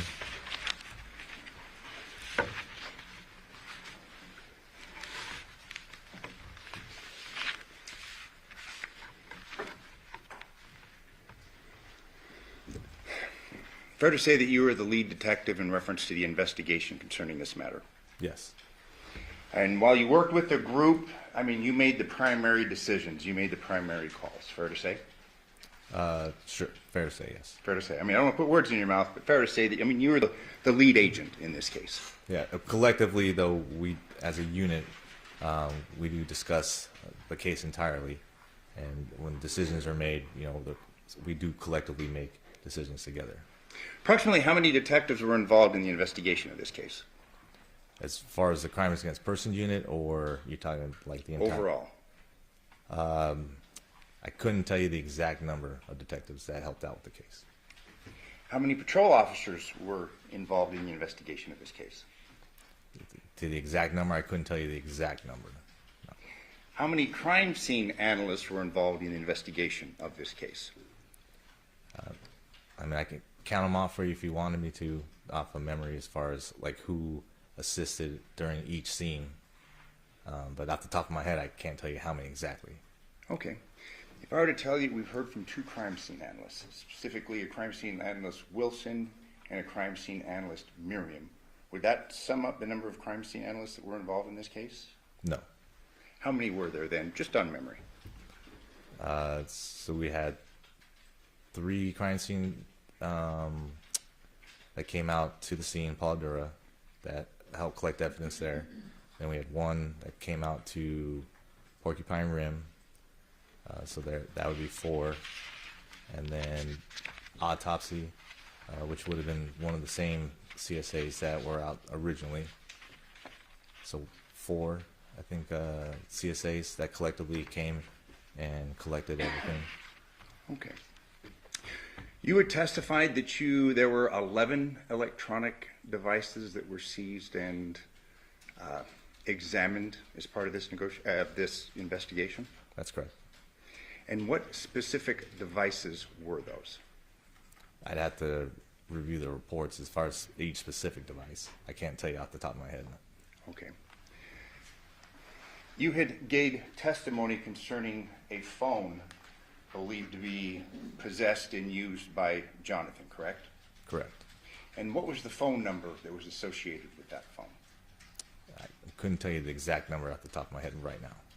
Okay. It was the phone number that you had alluded to during your direct just a few moments ago, correct? Okay. Fair to say? Sure. Yes. Are you aware that John used a second phone? Not at the moment, no. Are you aware of any analysis or call records that were reviewed in reference to phone number 725-279-1715? Not at the moment, no. You had given testimony concerning various items that you found both in the Porcupine Rim residence as well as the Paladera residence, correct? Correct. And you were asked to reference the swords in question, correct? Correct. Do you have that, Counsel? The swords?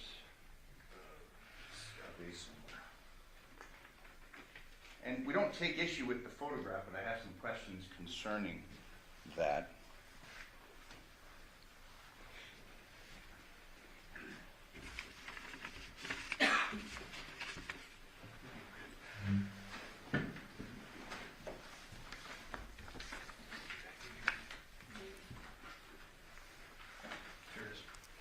Thank you very much. In order to just not keep adding exhibits, we're going to use the state's exhibit. It's exhibit 659. These were swords that you gave a testimony concerning that were found in the Porcupine Rim residence, correct? Correct. You had testified that there was no blood on the blades, but all we have is this photograph of the swords, correct?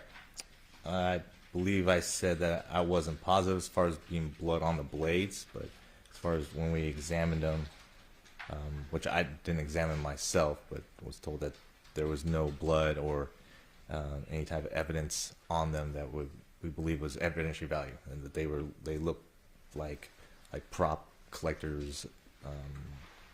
stuff items. These weren't seized as part of this investigation, correct? They were not. They were not preserved or kept, impounded into evidence, correct? They were not. So basically we have this photograph of these 3 swords, correct? Correct. And your testimony is that, well, I think you said, I don't think there was blood on them, correct? No, I believe that I was told that there was no blood on the actual swords. And who would have told you that? The detectives that were conducting the search warrant at the time. Detective Lippisch, we heard from him earlier today, would have been Detective Lippisch. I'd have to go back and see who was at the house on the first search warrant at Porcupine Rim. Fair to say we don't have any photographs wherein the blades are shown or preserved for a later hearing, like the trial. That's correct. No swabs were taken of either the blades or the handles, correct? Correct. No analysis, forensic analysis, was done of these blades, correct? Correct. No fingerprint analysis was done on these swords, correct? Correct. Including the blades. Correct. And we're dealing with a decapitation case, correct? That is correct. Fair to say that samurai swords would kind of fall in that realm of importance when it comes to a decapitation case? Depending on if they were real samurai swords. Well, and you're saying that you're not, but what do we have to show that they aren't? We have the photographs. I understand what you're saying. Yeah, I mean, we have these photographs. We don't have a photograph of the blades, do we? But correct. We don't have any analysis concerning the steel of which the blades presumably were made, correct? Correct. We just have this photographs of the swords, correct? Correct.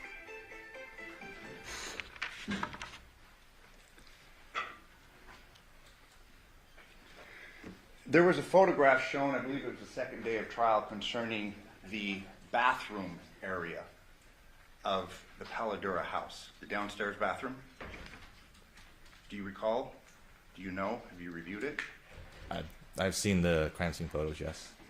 Was there any analysis done inside that shower? Off the top of my head, I couldn't tell you. I would say that there probably would have been. I couldn't tell you off the top of my head right now if there was analysis done. No swabbing the interior of that shower, presumptive test, blood, nothing? That you would have to ask the CSAs that were conducting the processing of that house. No DNA swabs submitted for further analysis of the contents of that shower? Like I said, I wouldn't be able to tell you if it was or if... No, we didn't submit any swabs from the shower. I can tell you that. Okay.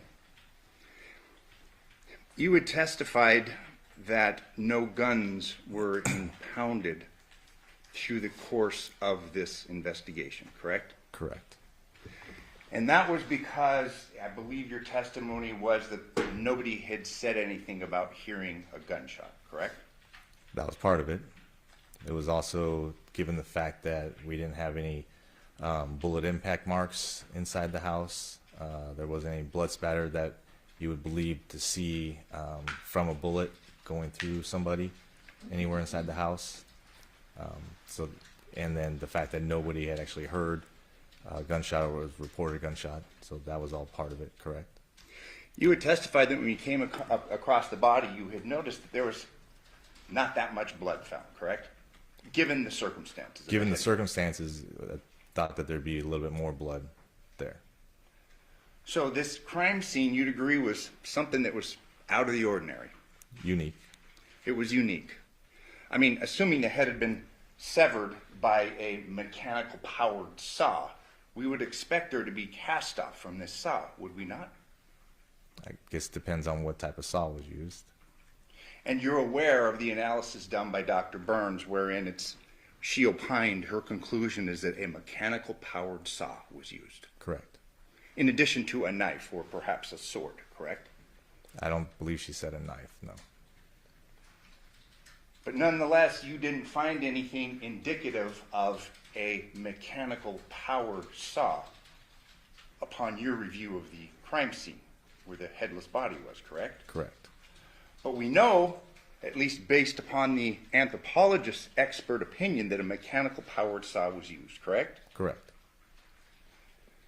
In reference to a gunshot, again, you're just presuming a gunshot didn't occur, a gun wasn't used to kill this gentleman, correct? Given all the evidence that we saw at the scene, we hadn't had anything to say that there was a gun used in this incident. But there's really nothing to show other than what the anthropologist found, that a mechanical powered saw was used, correct? I mean, we have an anthropologist that said a mechanical powered saw was used, correct? To sever the head. Yes. Correct. And there was no evidence found concerning that mechanical powered saw, correct? Correct. You have a person that's dead, cause of death unknown, no guns are impounded or tested, correct? Correct.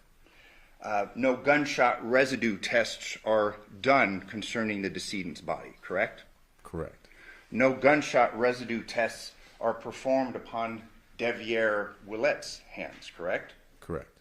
No gunshot residue tests are performed upon Devyn Michaels' hands, correct? Correct. As stated previously, there wasn't any evidence to say that a gun was actually used. And to your point, as far as not doing GSR on our victim, there was chemicals poured on his body. So at that time too, even if there was believed a gun to be used, we wouldn't have been able to do that with him, given the fact that there was believed chemicals to be poured on him. But his hands were bagged, correct? after the fact. Yes. And presumably the decedent's hands were bagged for further testing, correct? Correct. In fact, we know that the hands were swabbed for DNA, correct? Correct. But the hands were not swabbed for any gunshot residue tests, correct? Due to the fact that there was no evidence to say that a gun was used during the incident. Well, and we discussed the saw, no evidence of that, but we learned Correct, that yeah. was. But nonetheless, my point being, there was no gunshot residue test performed upon anybody's hands, including the decedent's, correct? Correct.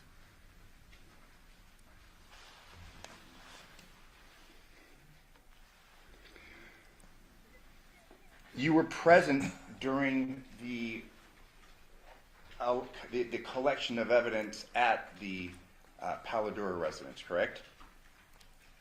I was present during the search warrant, but as far as being completed, myself and Detective Skinner had already left the residence to speak with Devyn and Devyn.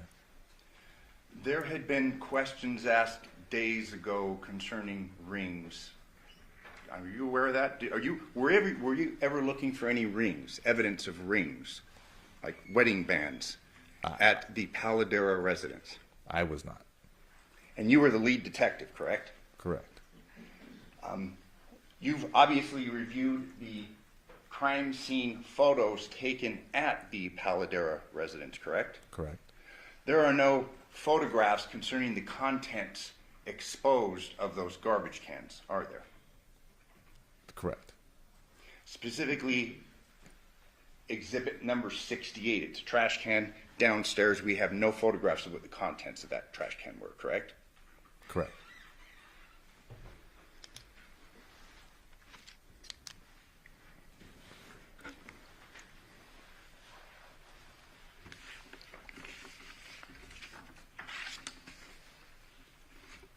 In reference to electronic devices, I'm going to show you what's been marked and by the state, state's exhibits 284 and 287.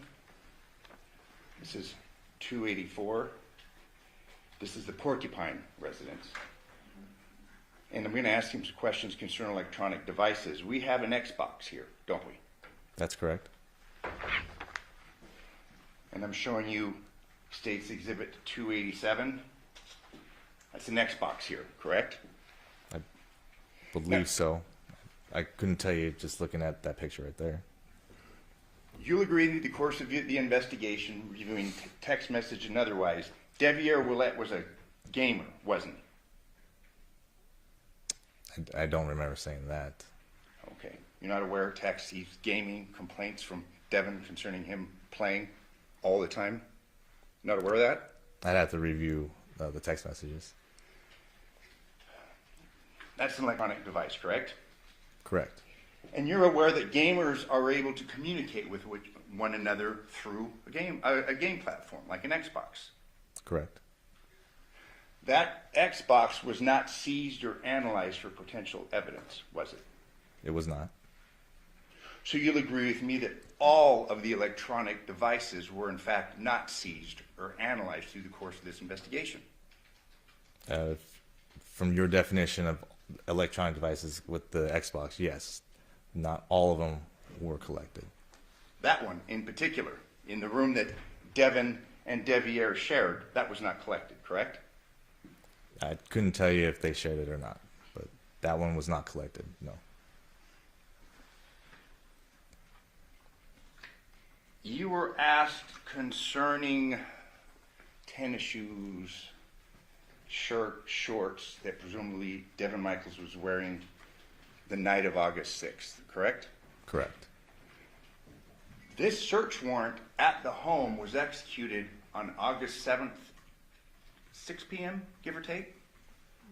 Approximately. She had given an interview at 7:55 p.m. wherein she had discussed being in the terrible hearse with Johnathan, correct? Correct.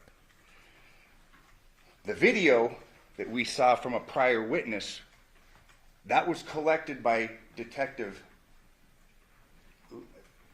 I believe, August 11th. Does that conform with your recollection? I don't know the exact date it was collected, but it would have been after the search warrant.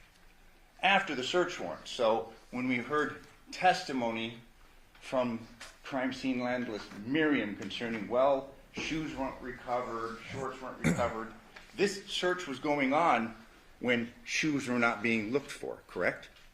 The search occurred prior to your learning about the video and what Devyn was wearing, correct? Correct. Or we had video from the Burlington Coat Factory, and I believe pictures that were being sent from the other detective that reviewed that video.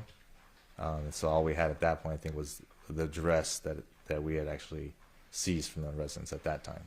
Let me ask you about that. Since we're on that point, do we have copies of this Burlington video that's been referenced to? We do not.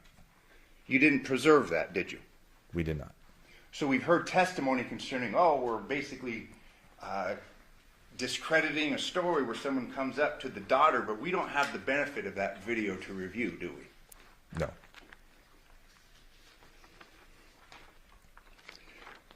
There are a couple of photos that were taken in reference to the Porcupine Rim search. I'm going to show you what's 265A.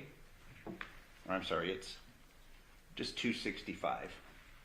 We do see a couple of tennis shoes here, don't we? Black with white soles. Yes. Those were not collected through the course of this search warrant execution, were they? They were not. I'm going to show you what's been admitted as state's exhibits, exhibit 291A. Presumably this is a closet in the Porcupine Rim residence, correct? Correct. We have tennis shoes up here, don't we? That is correct. But those weren't collected or put into evidence, correct? They were not.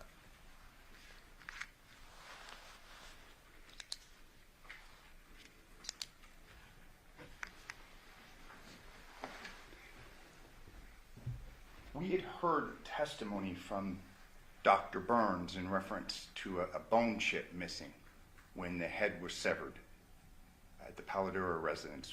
Was a bone chip ever recovered at the crime scene? No. Was a bone chip ever looked for in the crime scene? No. Were the blankets surrounding the body booked into evidence? That I could not tell you at the top of my head. If I told you that there's been testimony that there wasn't, would you have any reason to disagree with me? If you told me to say that again? That they weren't? That they weren't taken? Yeah. Okay, yeah. Wouldn't have any reason to disagree with you. The blanket on top, the surrounding, I mean, the mattress, none of that was taken and impounded into evidence, correct? Correct.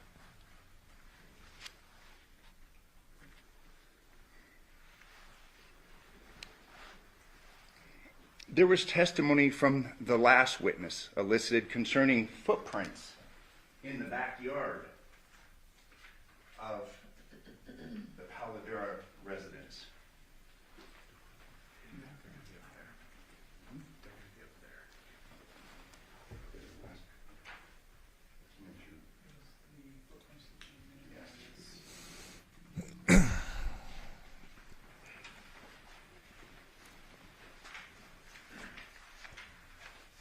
We had marked and admitted, and the court will have them, exhibits of footprints.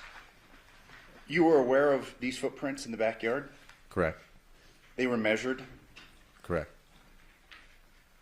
Any further analysis done on the footprints in the backyard where this dead body's found? As in what type of analysis? Size comparisons. To... Male, female, shoe size. I do not believe so. They were documented, but they weren't followed up on, correct? Correct. Are you aware of what size Devyn Willette his feet are? I could not tell you at the top of my head, no. Were any of his shoes seized? No. Fair to say that those photographs appeared fairly recent, like fairly recent footprints, based upon the review of the photographs? I could not tell you if they were recent or not. Okay. But they were fresh. I mean, they were there. They were in sand, correct? Presumably the elements wouldn't have changed them or flattened them. And we have seen pictures of those photographs, or we've seen, those have been admitted as exhibits no follow-up investigation in reference to that, correct? Well, we didn't have any evidence to say that somebody had come through the back towards the end of the investigation. So as far as any comparisons done, like you're saying, yeah, no, there were no comparisons done after the fact. How about the directionality? Were those footprints leaving the residence or entering the residence?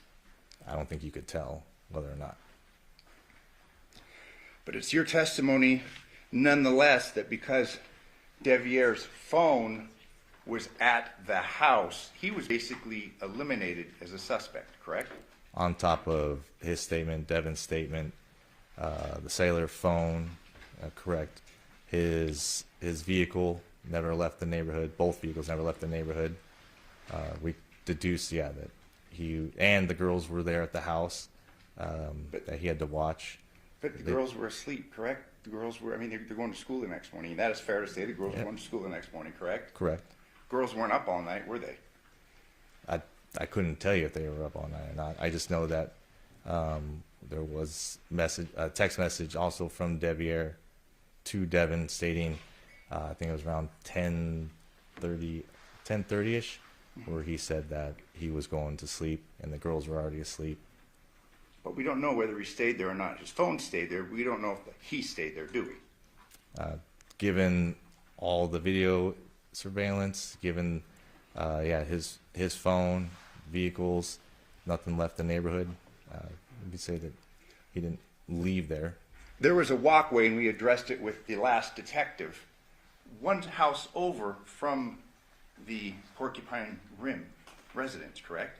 One could walk out of the neighborhood and not be seen. Fair to say? Correct. He could have gone over the back fence because it was on Rebecca. It butted against the street, correct? Correct. There was a presumption that perhaps someone had driven, but again, the video coverage of the Porcupine Rim residence was not perfect, was it? Surrounding Porcupine Rim? Yes. It was motion activated. Correct. And subpoenas weren't issued to get the entire documentation of the comings and goings, correct? Homeowners were relied upon, correct, in whatever they turned over. Correct. But if you have motion activated cameras, they would have access to all the activations that are with the cameras. So subpoenaing, if you're asking us if we subpoenaed the actual company, see if there's extra video, You weren't. we didn't. You had to rely upon the voluntary participation of the neighbors, correct? Correct. And you'll agree with me, sometimes in Clark County in the Vegas Valley, oftentimes neighbors don't necessarily, they aren't the most cooperative, fair to say? Sometimes, correct.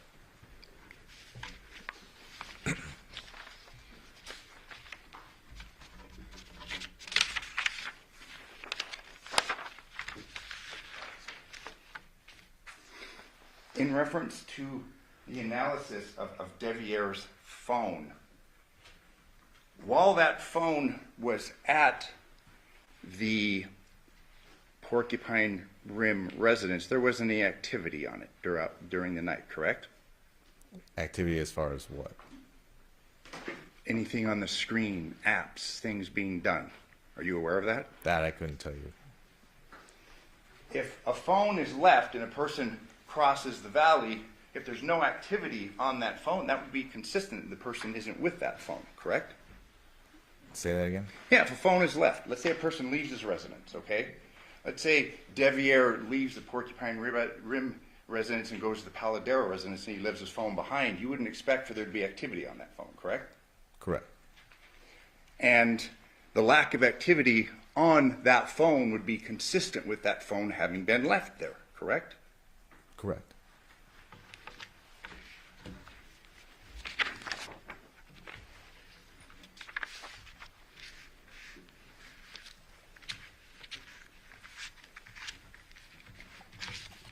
You testified that no DNA evidence was taken from Devier to compare it with any DNA that was taken, correct? Correct.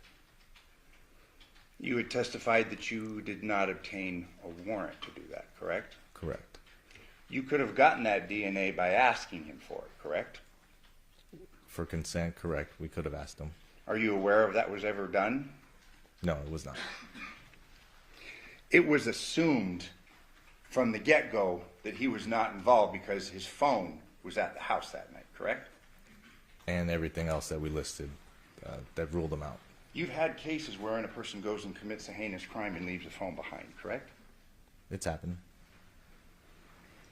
Are you aware that Devyn worked for Hometronics? He was involved in installing home security systems? That's what he advised me, yes. Are you aware that he had tools and that he installed hundreds of security systems in homes across the valley? I don't know how, as far as the amount of stuff that he has installed, but yeah, he had mentioned that he installed security cameras and hung TVs and stuff like that. Home entertainment systems. Pretty much. And you'd agree with me that in order to install a home entertainment system, you need to have tools like a mechanic-powered saw, correct? That I couldn't tell you what exactly. I can tell you from experience, as far as me hanging TVs and doing security cameras, I used a drill bits, and that's it. Speakers, you got to cut the drywall, put speakers in. If that's what you're doing, Yeah. as far as going into the wall. You had testified that you had sealed up and taken the Nissan Armada, correct? Say that again. The Nissan Armada, you testified that it was basically sealed up and submitted for tests, correct? It was sealed and then towed to the station, yes. And that was done in order to obtain any trace evidence, blood, DNA, things of that nature, correct? Correct. And the results of that analysis was negative in reference to a crime having occurred, correct? Correct. No blood was found. No blood was found inside the vehicle, no. No DNA being traced back to Johnathan was found, correct? Correct. You know, you had testified that you said something about spots, water on the vehicle. It was your opinion that maybe the vehicle had been washed. Is that correct? Correct. Did you take any close-up photographs of that to substantiate that, or is that just an assumption that you're making? That's from what looking at the vehicle on scene, and yeah, noticing that there were water spots on the vehicle. The inside of the vehicle was kind of a mess, wasn't it? Maybe not teenager mess that we heard from another witness, but I mean, it was not very clean, was it? I guess it was whatever you consider clean. It's cleaner than my vehicle, so I considered it clean. We had heard testimony, I believe it was from Detective Spangler, concerning a stop at Funny's. Are you aware of that? Under the analysis of the Burla, the morning of the 7th. No. We'd heard testimony, I think Detective Spangler had referred to it as Burla, or I'm sorry, through his analysis, is like a Funny's car wash, but Funny's is a gas station, isn't it? I couldn't tell you. I'm going to show you what's been marked as Defense Exhibit X3. Move to admit and move to publish. Did you say X3? X3. Okay, X3 will be admitted. Purpose of notice is admitted. This is Funny's. There is a car wash off to the side. There's also gas pumps, correct? Correct. As far as the analysis of the location of the vehicle, are you aware that it's consistent with being at a gas pump versus a car wash? Like one or the other? Yeah. No analysis done on this? As far as it going to fill up gas or going through the car wash? Is that what you're asking? Yeah. We heard testimony from part of your team that the vehicle stopped here, presumably after going to the school on August 7th. Yeah. If you're asking if we can say that it went to get gas or the car wash, I couldn't tell you which one it did. We heard testimony that under the Burla that it was turned off, the vehicle, when it was at Funny's. Are you aware of that? No. You'd agree with me that you turn your car off to fill it up with gas. You don't Yes. leave your car running generally, correct? No. You drive through a car wash, don't you? Correct.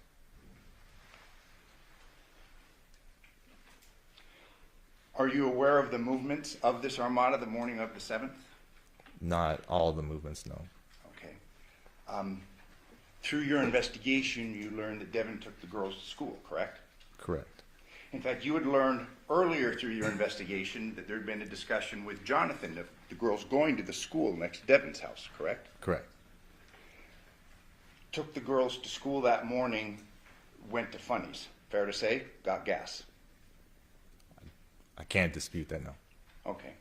Also went to Taco Bell, correct? Like I said, I don't know all the exact spots that the vehicle went.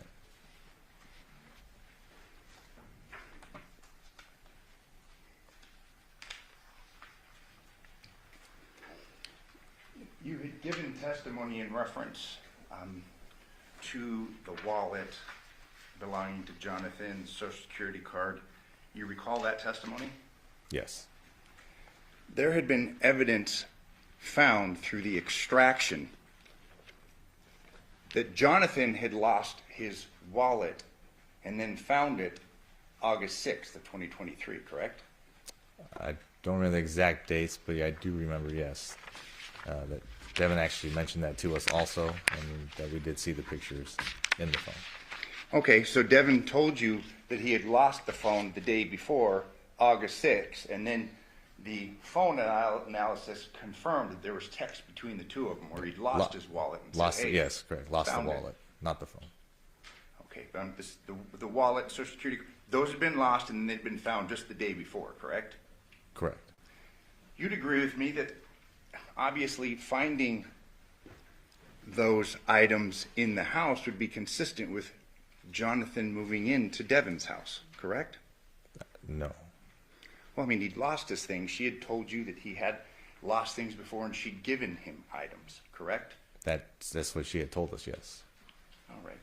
And you've moved before. You'd agree with me that moves can be hectic, correct? Correct. Especially if girls, young ones are involved, correct? Correct. All the evidence points to the days leading up to this that a move was occurring wherein Johnathan was moving in with Devyn, correct? Correct. The girls had been at Devyn's house since around May 27th of 2023, correct? I don't know the exact day, but I believe that she told us they were there up until school ended, and then once school ended, the kids went with her. Yeah, and they were with her all summer, correct? Correct. And then through the course of your investigation, you learned that they were going to try things again and that Johnathan was moving in with her and the girls, and that was the plan, correct? That's what we were told, yes.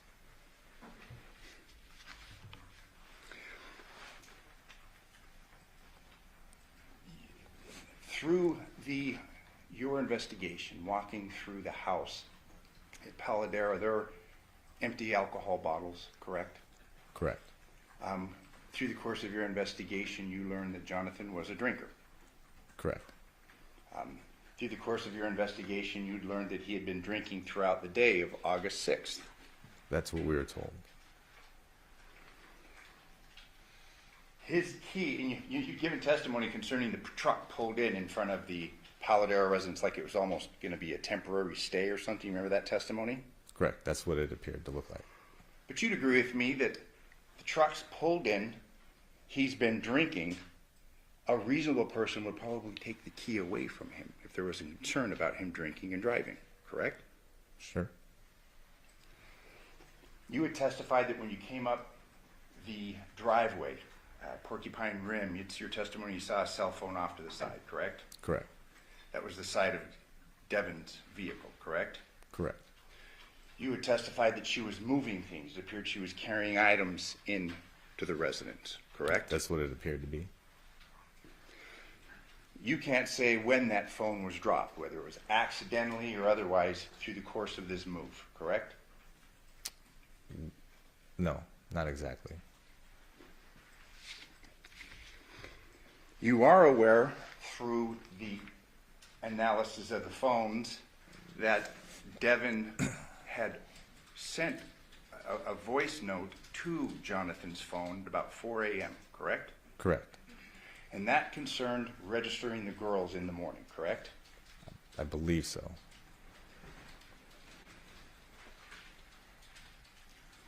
You'd agree with me that one interpretation of that is that Devyn thought that he was alive, correct? She was complaining about his failure to register the girls. Sure. I mean, you said sure. You agree with me. That's possible. I can agree with isn't it? what you're saying, yes. It's possible. And that through the analysis of Devyn's phone, she had received several calls the night before from the landline of her home, correct? Correct. 11 calls, correct? From the landline? Yes. I don't know the exact number. You're also aware through the analysis of the phones that the night before she'd been with Johnathan until about 1 a.m. and that she'd received a number of phone calls from the landline from her home address, correct? She would have been there till at least 2 o'clock in the morning. Yeah, the night before. So she was there late 2 nights in a row, correct? The night, you're talking about the 5th? Yes. Oh, that I'm not sure as far as how late she stayed there at that time. Okay, but she'd received a number of phone calls from her home 2 nights in a row, correct? I don't have anything to dispute that now. And there was a landline at her residence, correct? That's what she told us, yes. Devyn, if you're aware, has testified that there was no landline at the residence. Are you aware of that? No. You had been asked concerning your interview with Devyn and how he had minimized the relationship, the type of relationship that he had with Devyn, correct? Correct. He outright lied to you, didn't he? Like I said, he minimized his relationship with her, yes. He was asked by you if they slept in the same bed, and he said no, correct? Correct. That was a lie, wasn't it? Correct. You had asked him if they were intimate, and he said no, correct? Correct. That was a lie, wasn't it? It's what, he told us, and what Devyn had told us also. They were both minimizing that relationship. They were both covering for Devyn. Isn't that right? Minimizing their relationship. Later on through the course of the interview, Devyn says that he didn't know his dad was moving in, correct? That's what he had said. But that was a lie, wasn't it? Based upon the analysis of the phones and interviewing witnesses, correct? That he didn't know that his dad was moving in? Yeah. I think through the course of the investigation, he had said that, he didn't know, but it was aware that the plan was John was going to move in. Because I think he actually had said during our interview that he knew that Yoko was trying to kick him out because he wasn't paying rent. And at the same time, he basically was told that he wasn't going to allow his dad to be homeless. So he said, I don't want my dad to be homeless, so I'll agree. And I was going to move out for a little bit. But then he later was untruthful in saying, in reference to the knowledge of his dad moving in and him having to move out, correct? I don't believe that was in the interview that I conducted. Okay. You had testified that when you interviewed him in the morning of the 7th, I'm referring to Devyn, he told you he'd been drinking, correct? Correct. But you're unaware if he'd been drinking continuously from the night before, correct? You don't know. I don't. Just from what he told me, that he started drinking as soon as he got home after finding out about his father's death. Are you aware of where he went the morning of August 7th? Not specifically.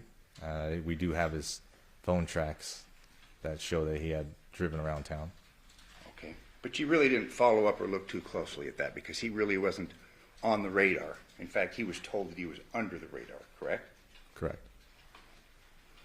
Detective, you'd agree with me that this was not a complete investigation. No, I would not agree with you. So it's your testimony that this was a complete investigation? Yes. Given all the things that we have talked about, it was a complete investigation, that's your testimony. Correct. Finally, in reference to the autopsy, you testified that you were present during the course of the autopsy, correct? That is correct. And you reviewed the autopsy report? Correct. In your opinion, was the autopsy report correct concerning its various findings? And I'm not asking for a legal opinion, but was it accurate? I can't argue that it wasn't. Okay.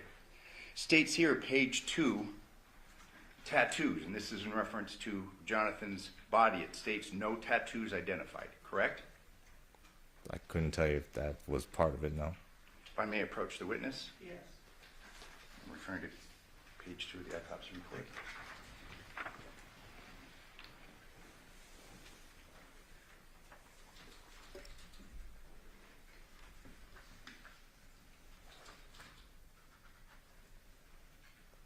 Which file are you referring to?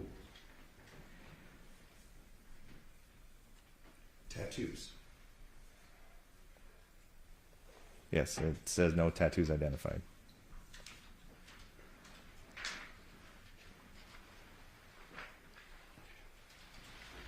If I could have these two marked. That's the next couple of defense exhibits.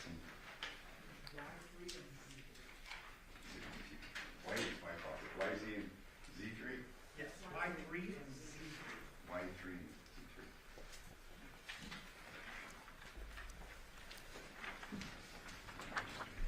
Showing you what's been marked and I'd move for admission. There's no opposition. Y3 and Z3 are admitted. Fair to say that that's a tattoo on Jonathan's arm, correct? Correct. Appears to be his right arm, correct?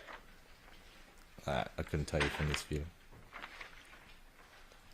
Z3, left arm, correct? Correct. So we've got a mistake made, at least one of, I'd submit many, concerning the autopsy. It states no tattoos. He's got tattoos, correct? Correct.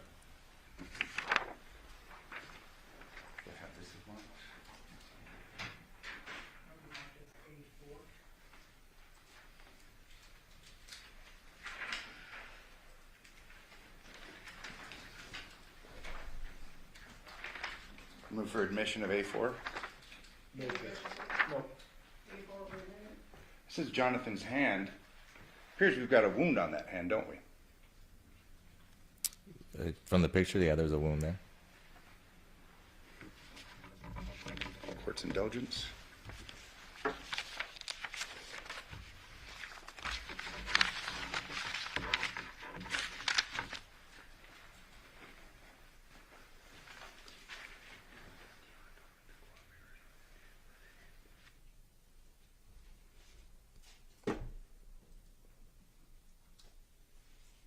Just one final question. Through the course of your investigation, you came in contact with Principal Leatherman, and it was learned that Johnathan and Devyn were planning on enrolling the girls to the school next to Devyn's house, correct? Through that interview, I found out that Devyn was trying to.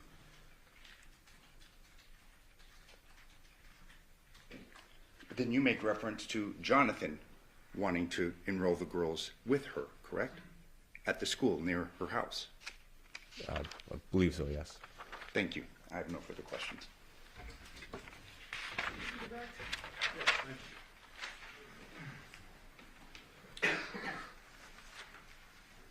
Detective, at the beginning of Mr. Draskovich's cross-examination, he referenced a potential second phone for Johnathan. Is that correct? Correct. Just want to clarify, no cell phone associated with John was found at Paladura, correct? Correct. No cell phone for John was found anywhere inside the Paladura scene. Correct. There was the phone found for John at Porcupine Rim, That's correct. the one in the driveway. Yes, And then you got the CDRs or call detail records for that phone. that is correct. Just so the jury understands, the 11 devices that were submitted for forensic analysis, those were all found inside the Porcupine Rim home. That is correct. So if John may have had a second phone, it's not his active phone at the time. That is correct. In fact, there's activity on John's phone on the 6th into the morning of the 7th, and we know that's the one he was primarily using. That's correct. With regard to the swords and the shower at Paladura, you indicated that you don't know what exactly was done with those items, correct? Correct. But you can say that the swords were found at Porcupine Rim, the shower would have been at Paladura. We agree there. That's correct. And if someone has an item in their home, do you expect for DNA, their own DNA, to be found on it? That is correct. And so let's talk about the swords for a second. If defendant's DNA is found on it, or Devier's, would that be shocking considering the fact that it's in their home? No. Same thing with the shower. There's been testimony that Ms. Michaels has been in and out of the Paladura home several times. John obviously lives there. Devier's lived there in the past. If there's DNA found in the shower, would you be shocked by any of those people? No. That's not necessarily an investigative tool that will help you answer an unanswered question. Correct.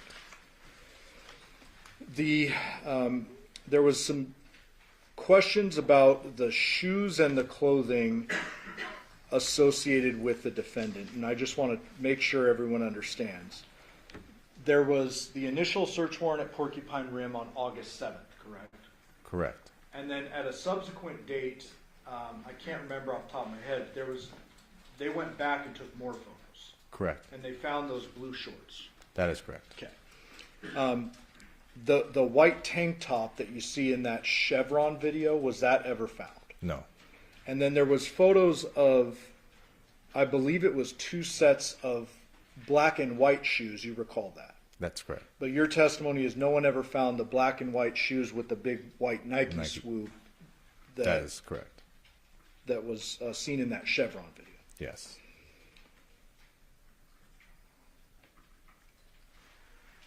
There was some also questioning about the amount of blood. You would expect more, correct? Correct.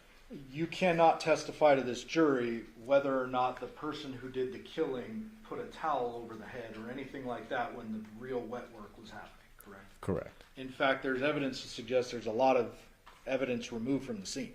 Correct. One big glaring piece of evidence, correct? That is correct. At least.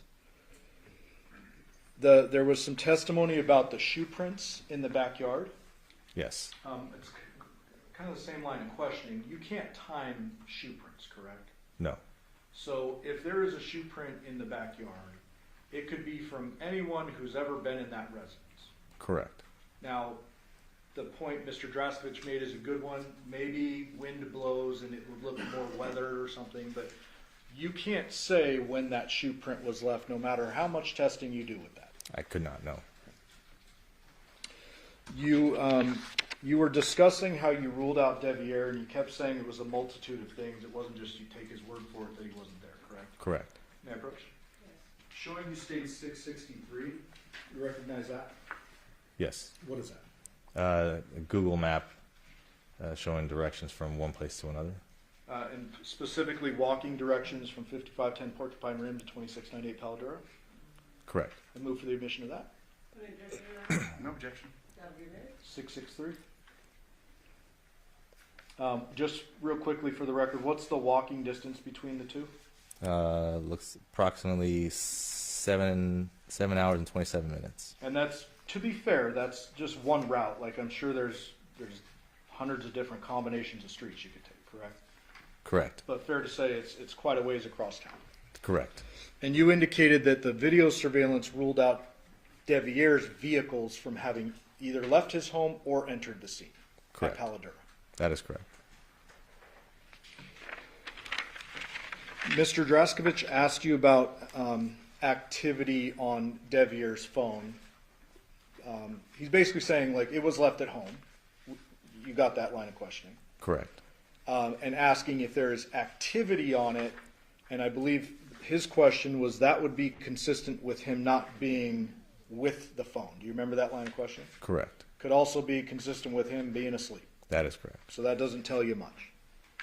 And would you defer to the expert that we haven't called yet, Clinton Campbell, Detective Campbell, when it comes to any technological findings on the phones? Yes. Okay. So he's better suited to answer those That is questions. correct. Mr. Draskovich asked you about these post-homicide text to John from the defendant, correct? Correct. And he said one interpretation is that she thought he was alive, correct? Correct. Another interpretation is that she was alibying herself, correct? That is correct. In fact, the killer in this case took substantial steps to cover up what he or she had done, correct? Correct. And taking a head from a crime scene is kind of an extreme example of covering up. Very extreme. Not exactly shocking to see an ally text. Correct. The autopsy, there was just an autopsy photo shown suggesting Mr. Draskovich's word was wound on A4. Remember that? Yes. You're not a forensic pathologist, correct? Correct. You're not a medical doctor, correct? Correct. Would you defer to the doctor's testimony as it relates to injuries? Correct. Have you ever heard the term slippage before? Yes.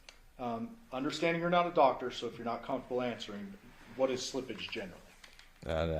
After, basically, we say slippage, skin slippage, at post-mortem, as the body starts to decay. When you touch the body, the skin actually can start slipping off the body since it's decaying at that point. Okay. And so when you agreed with Mr. Draskovich, hey, that looks like a wound, ultimately you're going to defer to a medical doctor as to whether that's a wound or not. Correct. And what exhibit was that? A4. A4. Yeah.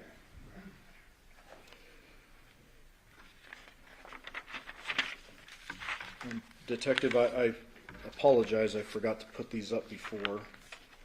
May I approach? Yes. Almost done. You recognize all of these? Yes. And do those all appear to be images of the relevant folks we've been talking about? Correct. Judge, I move the admission of 13, 609 through 613. Number 13, 609 through 613? Yeah. No objection. Thank you. Just for the record, 613, who is that? Masao Yoshida. 612, who is that? Victim Johnathan Willette. 611, who's that? His mother, Yoko Willette. 609, who is that? Devyn Willette. 610, who is that? Devyn Michaels. 613, who is that? Johnathan with his 2 kids.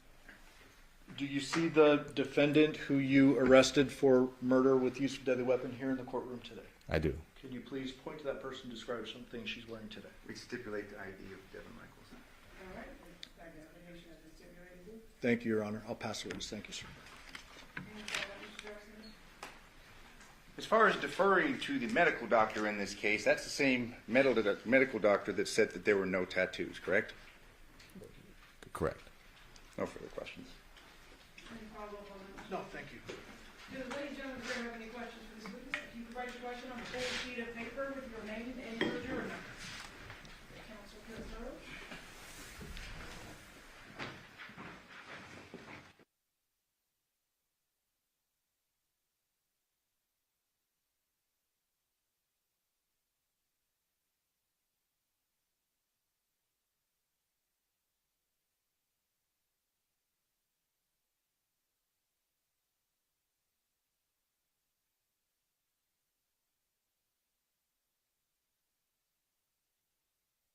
Was the missing knife ever described to you?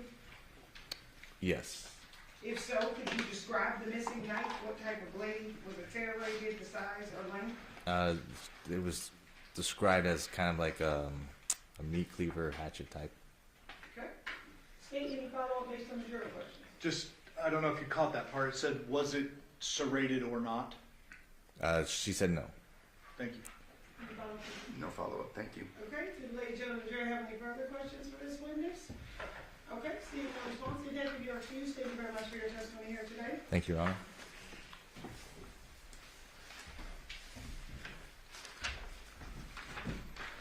State and call your next witness. State's next witness is Elizabeth Papakostas.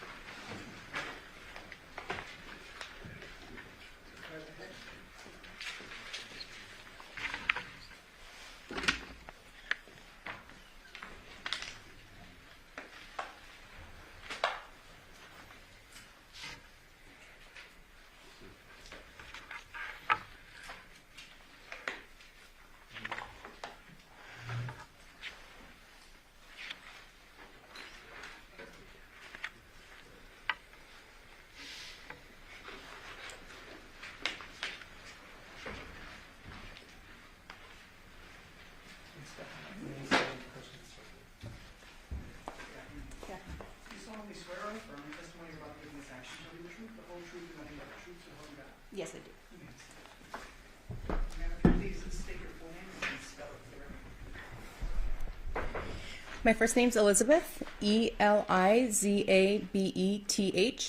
Papakostas, Papacostas. Good afternoon, ma'am. Good afternoon. How are you employed? I'm currently a forensic scientist at the Las Vegas Metropolitan Police Department Forensic Laboratory, and I'm in the biology DNA unit. How long have you worked in that capacity? I started part-time at the laboratory in January of 2020. In February of 2020, I was promoted to a forensic laboratory technologist. And then in October of 2022, I was promoted into a forensic scientist position. And you mentioned your unit is the biology unit, is that right? Correct, biology and DNA. And what is that unit? We primarily focus on examining items of evidence for biological fluids, such as semen, blood, and saliva. We also do examine items for what we call trace DNA, and we examine those items, we take them through the laboratory process, and then I also write reports. And you mentioned trace DNA. Can you please define that for the ladies and gentlemen of the jury? Trace DNA was previously referred to as touch DNA. So it's commonly items that are handled, clothing that's worn by somebody, and essentially what it is the skin cells that come off when you're handling items. And you sort of touched on it, but can you go in depth about what your duties are in your position? Sure. In the laboratory, I can take physical items of evidence. Again, I'm looking for any signs of those biological fluids, and once I take those items, they go through a laboratory process, and then at the end of that process, data is generated. Once I have the electronic data, I can then evaluate that and make any comparisons to known individuals, and then I do write reports. And what is your training and experience that makes you qualified to be able to do this work? I hold a Bachelor's of Science degree from the University of Nevada, Reno. And then during my first position as a laboratory technologist, I underwent a training program. And then once I was promoted into my current position, I also went another training program. During that time, essentially we work on mock casework. We go through a series of tests. We also do competency testing just to ensure that we're able to work on real life casework. And then during that real casework, we're also supervised by other analysts in the lab. In addition to your previous training, do you also do ongoing training to make sure that you're up to speed on all the modern technology out there? Yes, every year we have to undergo at least 8 hours of continuing education. And you're up to date on that? Yes. You mentioned that you work at the Las Vegas Metropolitan Police Department Forensic Lab, is that correct? Yes. Is that an accredited lab? Yes, the lab is accredited. What does that mean? Essentially, accreditation is the recognition by an outside body that the laboratory is meeting a certain set of standards. And then also within that, we undergo audits, and essentially accreditation shows that the lab is producing reliable work. And have you testified in court before? Yes, I have. And I believe you mentioned that one of your job responsibilities, in addition to conducting analysis on different pieces of evidence that are collected, you actually draft reports based on your conclusions of your testing, correct? Correct. And are those reports reviewed by another person before they're actually released? Correct. Within the laboratory, our electronic data goes under one set of review. And then once the case file is put together, it undergoes a technical review, which is where somebody else looks to make sure that all the procedures were followed. And then after the technical review, an administrative review is done, and that's looking for things like grammar, spelling, things like that. Now, do you conduct DNA analysis as part of your duties? Yes, I do. Can you explain to us what is DNA? DNA stands for deoxyribonucleic acid. It's essentially the backbone of our bodies, and it's useful within forensics because it's what we are able to use to differentiate individuals. So your DNA would be different from yours and so on unless you have an identical twin. That's the only time someone would have the same set of DNA. And within that DNA, we're looking at portions of it, which are called alleles. And from those alleles, you receive one from your mother and one from your father. And then within our data, that's what we're looking at when we're making comparisons from the evidence to the reference standards. Now, in your work of DNA analysis specifically, are there things called known samples versus unknown samples? Correct. We refer to evidence samples as unknowns because we don't know who the evidence is coming from. And then known samples are also referred to as reference standards. So that's when a sample is collected from the inside of somebody's cheek, and then we use that as that individual's known standard. So those terms are interchangeably used then? Correct. So known sample and reference standard? Correct. If you have a known sample or reference standard, how would you go developing a profile from that sample? The unknown, so the evidence samples and the reference standards essentially undergo the same process. The first step in that process is actually screening the item. So commonly we see swabs, so the swabs will be cut into a tube. Then the next step is called extraction, and that's where chemicals are added to the tube. And what those chemicals are doing is essentially trying to break apart the cells to get to that DNA. And then once we have that sample, we take that to quantitation. Quantitation is where we use an instrument to see how much DNA is present there. It can also show things like how much male DNA is present, if the sample may be degraded, things like that. After that step, we go to amplification.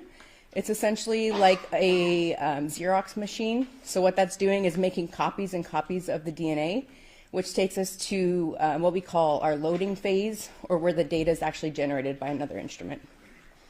So when we're dealing with an unknown sample now, is it common to obtain multiple different DNA profiles from that? So we can see different things. So we can have what's called a single source sample, which means that it's only coming from one individual, or we can have a mixture sample, which means that we're seeing multiple people's profile in the same sample. And is it possible with an unknown sample, occasions where you may not get a profile at all? Sure, it depends on a lot of different things. So environmental factors. So say, for instance, if a sample was left out in the summer in Las Vegas, that DNA would be very degraded and we may not get a good sample. But there's different things, such as, say, if someone is really good about washing their hands, they may not leave much DNA behind. If an item is out in the public and a lot of people could be touching it, we would see more people on that sample. So there's quite a few different environmental things that can play a part in that. Another example could be someone wearing gloves, right? Correct. Less likely to leave something behind in that case. Yes, that's correct. Okay. Now, you touched on this a bit. Are there different sources of DNA? I know you talked about trace DNA, but are there other sources of DNA? Yes. Commonly within the laboratory, the best sources of DNA that we see are things like blood, semen, and saliva. So those biological fluids. When you say best sources, what does that mean? They commonly are just... those fluids have a higher amount of DNA present compared to skin cells that can be left behind. And then again, the trace DNA is skin cells that are left behind? Correct.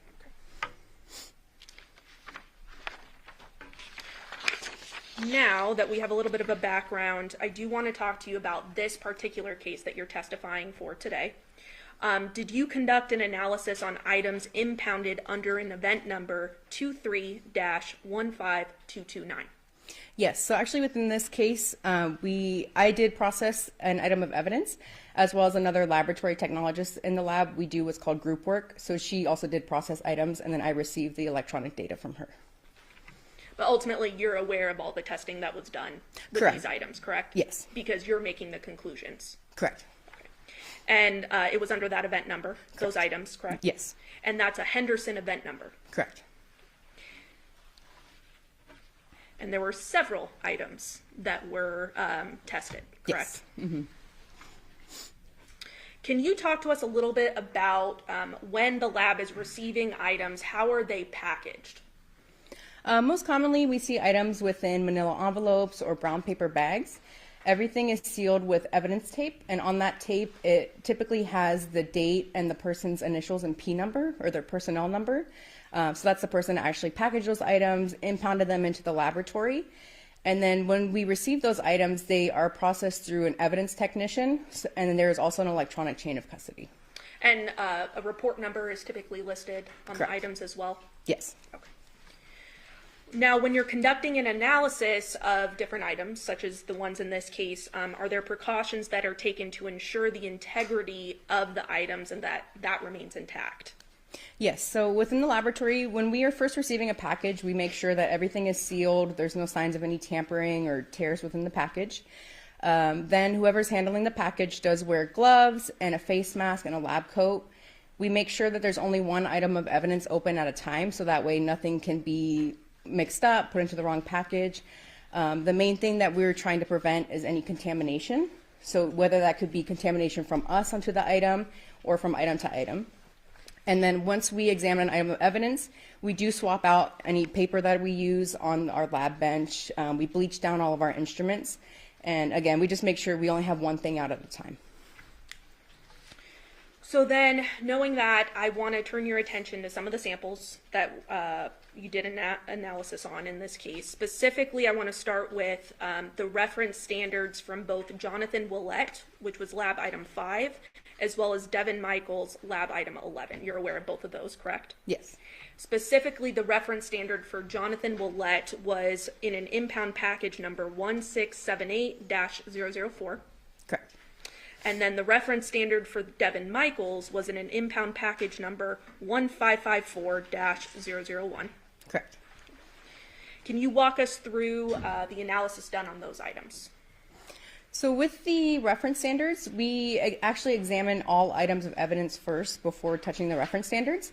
Again, that's just to make sure that there's no contamination between the known samples from the individuals to the items of evidence. And those items essentially undergo the same process. So they go through the extraction stage, quantitation stage, amplification, and then the data is generated from those. Okay. And are these reference standards, I mean, do they come in what we call a buccal swab? Correct. So the buccal swab kit is just a little white envelope. Those are again sealed with evidence tape. And then inside is commonly a swab box with two, they look like very large Q-tips, and those are what's used to swab on the inside of somebody's mouth. And that's what was done in this case? Correct. Now I want to turn your attention then to an apparent hair lab item 19.2. There wasn't a long analysis on that, correct? No, that was not tested. Okay. And that was just found during your analysis of all the items, correct? Correct. The laboratory technologist found it on another item of evidence, so she just packaged it and put it with the original evidence. Okay. Then going to lab item 1, there was swabs from Johnathan Willette's cell phone screen, is that correct? Correct. And that was from an impound package number 2312-004? Correct. And did you prepare a report in conjunction of your analysis of that sample? Yes. Okay. And your understanding of this sample was that there was a positive presumptive blood test, correct? Correct. So what that essentially means is when we're doing the testing, if we see something that may resemble blood, we use it's essentially a color change test. So the technologist will take a small sample of that, apply chemicals to the filter paper, and if there's a color change, that indicates that it's a presumptive positive test for blood. And in this case, you were aware that the owner of the phone was Johnathan Willette, correct? Correct. So he was then considered an assumed contributor, correct? Correct. We do what's called an assumption when we are aware of, say, swabs are coming from somebody's body or an item of someone's, in this case it was his cell phone. So I was able to look at the data and assume that his DNA was present. And again, in my conclusions, there was also no foreign DNA indicated. And what is foreign DNA? In this case, foreign DNA would just be from somebody besides Mr. Willette. And there was no foreign DNA, is that right? Correct. Now, are there better sources of DNA than others? I think you touched on this a little bit about blood and saliva and things of that nature having more DNA contained in it. Correct.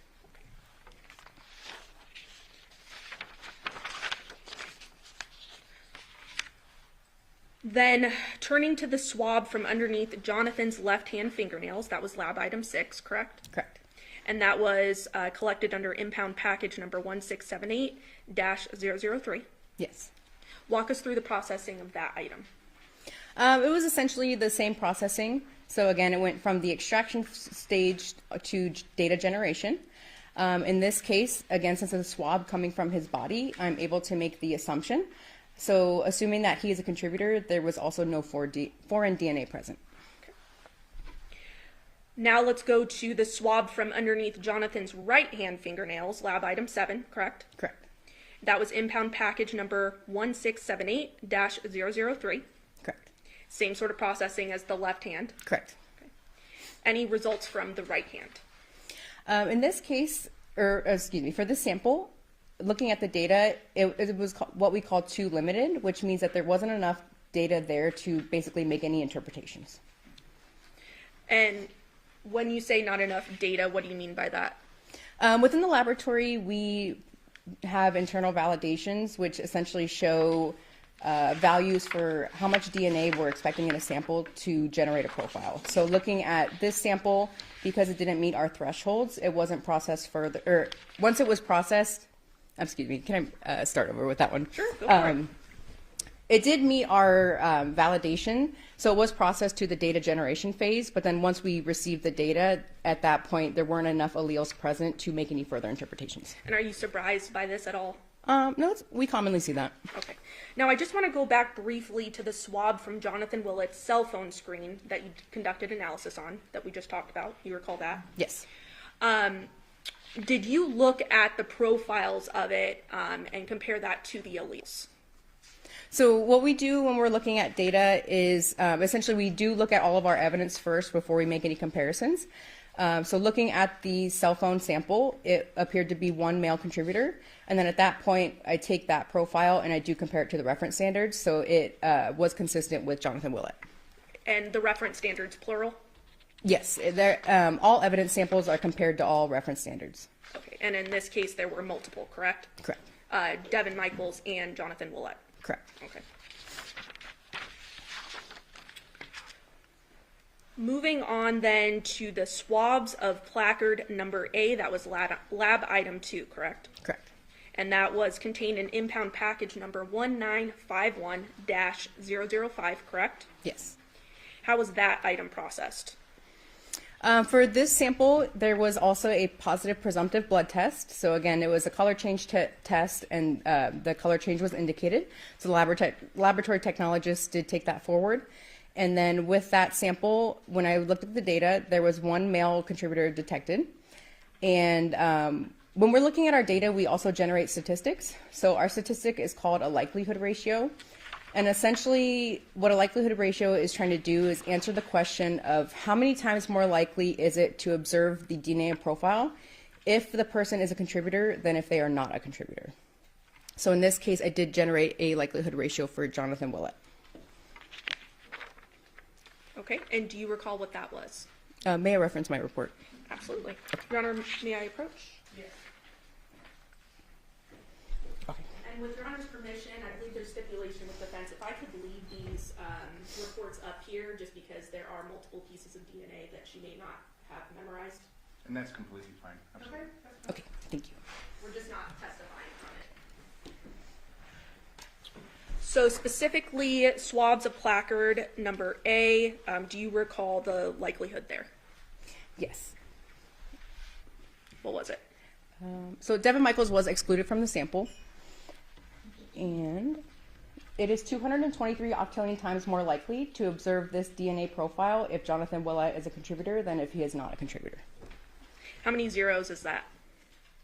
It's 223 with 27 zeros. 27 zeros? Yes. Okay. Anything else from that specific item? No. Okay. Moving on then to the swabs of placard number B, lab item 3. Correct. And you conducted testing on that. Yes. Impound package number 1951-005.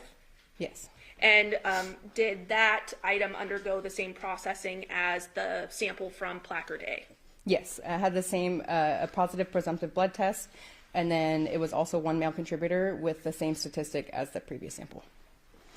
And what was the statistical conclusion again? It is 223 octillion times more likely to observe this DNA profile if Johnathan Willette is a contributor than if he is not. And was someone excluded? Yes, Devyn Michaels was excluded. Again, 27 zeros Yes, for the inclusion of Johnathan Willette. correct. Anything else from that sample? No. Okay. Moving on to the swab of the lemon ammonia bottle, lab item 12. You conducted testing. Yes. That was in impound package number 2102-001. Yes. What was the testing conducted on that item? This item did not undergo the whole process. So once we got to the quantitation stage, it was determined that there was not enough DNA present in order to produce a profile. So we did not take it forward. What determines whether or not there's enough DNA? Again, with our internal validations, that's kind of what determines our values when we're looking at the quantitation stage. And then based on those values, if it doesn't meet that threshold, then it's called we drop the sample, or essentially we just don't take it forward. Now, certain surfaces can provide more conclusions, right? Meaning some surfaces hold DNA better than others. Sure. Certain things, say if something is more porous or there's more textured surfaces, that can often be better sources of DNA. But again, it just depends on a lot of environmental things, or if the items were cleaned, things like that. Including wearing gloves, right? Correct. Now I want anything else from that sample? No. Okay. So moving on then to the swab of the soft scrub cleanser with bleach bottle, lab item 13, you conducted testing. Correct. That was in impound package number 2102-002. Yes. And there was testing conducted on that item, correct? Yes. And what was the result of that? That again is sort of like the last item, so it did go up to the quantitation stage, and again, there was an insufficient amount of DNA, so it wasn't taken forward to data generation. Anything else from that sample? No. Moving on to the swab from the textured surfaces of a wooden stick, lab item 15. You conducted testing, Correct. and that was in impound package number 2102-004/001. Yes. And there was testing conducted on that. Correct. What was the process for that? In that case, a profile was generated, but within the profile, there was indications of a mixture, so I could see that there was more than one person present. But again, because the data was too limited, I could not make any further comparisons.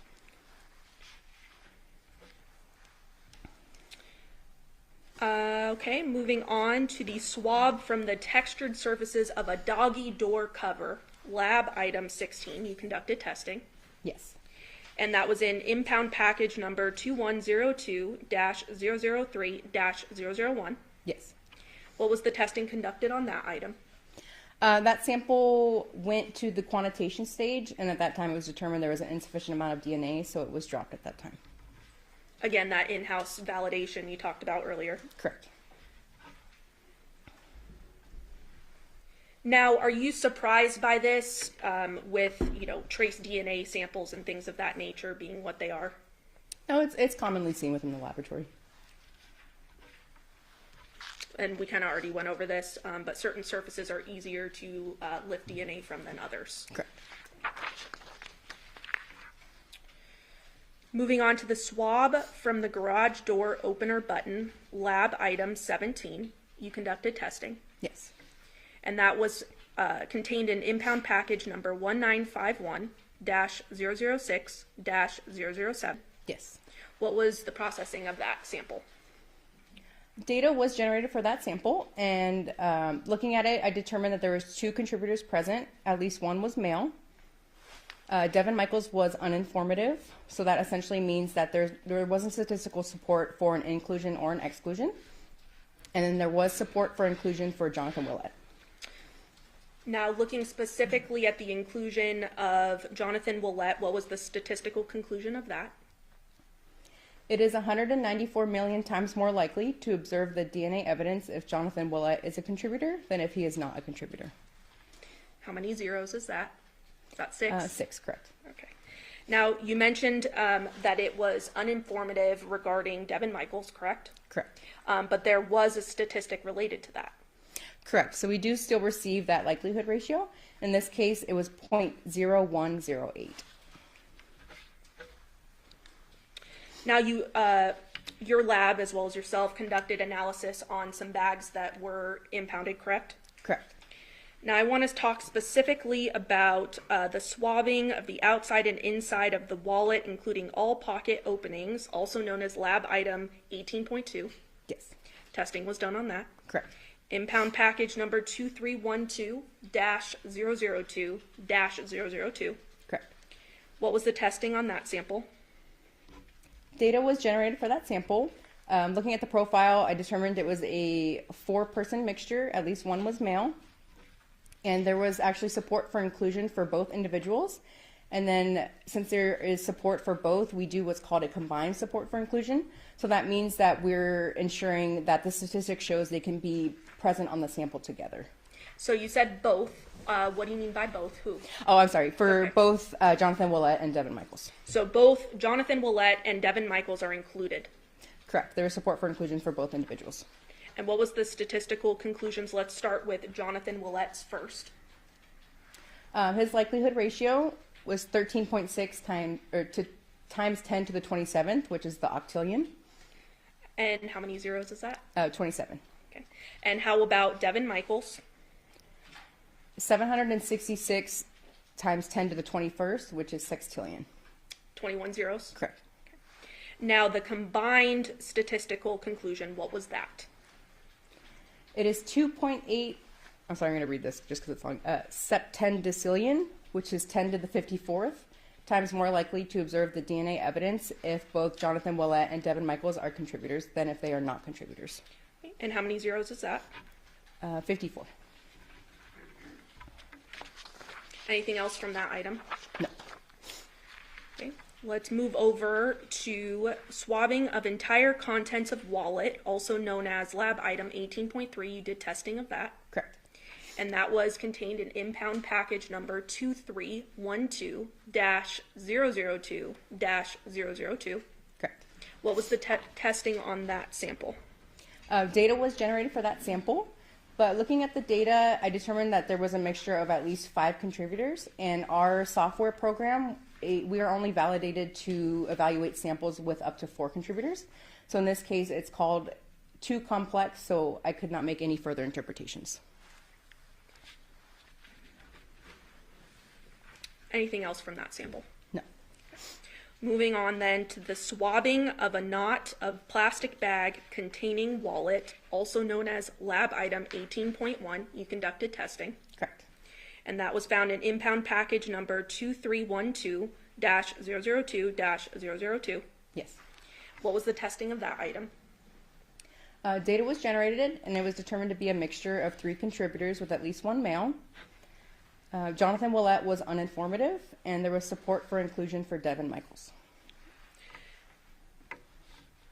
So you mentioned what uninformative was previously, but you were able to come up with a statistical conclusion still, even though it was uninformative. Correct. What was that statistical conclusion involving Johnathan Willette? The likelihood ratio for that is 6.18. And then how about Devyn Michaels, who there is support for inclusion? It is 90 octillion times more likely to observe the DNA profile if Devyn Michaels is a contributor than if she is not a contributor. And how many zeros is that? 27. Okay. Now, you mentioned that there are multiple contributors to this bag, correct? Correct. Okay. Are you surprised by that? No, it's commonly seen. Again, it could be something in the environment, or think about if you get bags from the store, you don't know how many people are touching the bag. So it's commonly seen with trace DNA like that. So if bags are reused multiple times, there could be more than one contributor. Correct. Now, can you talk to us briefly a little bit about transfer DNA and what that means? Essentially, transfer DNA, I can give an example of, say, if we're shaking hands, and then, so I would get some of her DNA onto my hand, and then I go to touch the door when I'm leaving, I could possibly leave some of her DNA on that door, even though she hasn't touched the door yet. So we commonly do see transfer with items, but within our testing, we're not able to say, like, to what degree, if any, DNA was transferred. Moving on then to swabbing of social security card from Johnathan Willette, also known as lab item 19.1. You did testing on that. Yes. That was contained in an impound package number of 2312-002-005. Correct. What was the testing of that sample? Within that sample, it was determined to be a mixture of 4 contributors with at least 1 male. And there was support for inclusion for both Johnathan Willette and Devyn Michaels. And then, so since there's support for both, I also calculated the combined support for inclusion. Let's start with the individuals. So let's start with... It is 32.3 trillion, so 10 to the 12th. And then what about Devyn Michaels individually? 413 million, which is 10 to the 6th. And now the combined inclusion, including both. It is 6.289. Johnathan Willette, and Devyn Michaels, correct? Yes. There was no reference standard submitted for your evaluation concerning a Devyn Willette, correct? No, I did not receive a standard for him. Fair to say that based upon your analysis, we had DNA attributable to Devyn Michaels and Johnathan Willette on the plastic bag containing the wallet, based upon your testimony. So yes, there was support that they could be contributors to the profiles, yes. Same thing concerning the outside and inside of the wallet, correct? Yes. Devyn and Johnathan, correct? Correct. And again, you're not able to say how long that had been there. It could have been a day, it could have been months, but we have basically DNA that's attributable to these two individuals, correct? Correct. Within our testing, we're not able to say when someone's DNA was deposited or how. We're just able to say that it's there or not. And again, this DNA is possible to be transferred. There have been questions concerning that, but also just by merely handling it. We leave epithelial cells, we can leave DNA on things that we touch, correct? Correct. And again, you found that DNA attributable to both Devyn Michaels and Johnathan Willette on the bags that you evaluated, correct? Correct. As well as the wallet. Correct. The cell phone, however, there was only one individual, correct? Correct. I was only able to, again, assume Johnathan Willette on the cell phone, and there was no foreign DNA noted. Specifically that of Devyn Michaels, correct? Correct. She was excluded. She was excluded. As far as the swab taken from underneath Johnathan Willette's right hand, that was lab item number 7.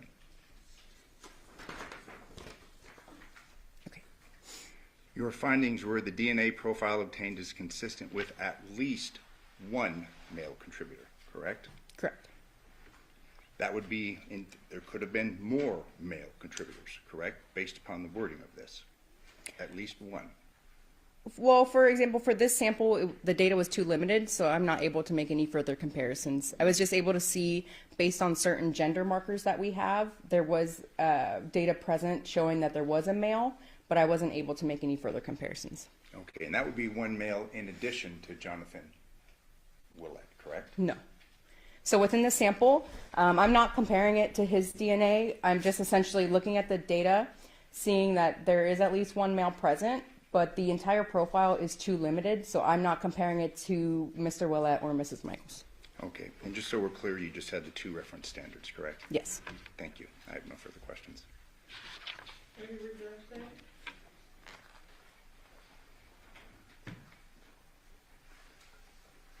Court's indulgence.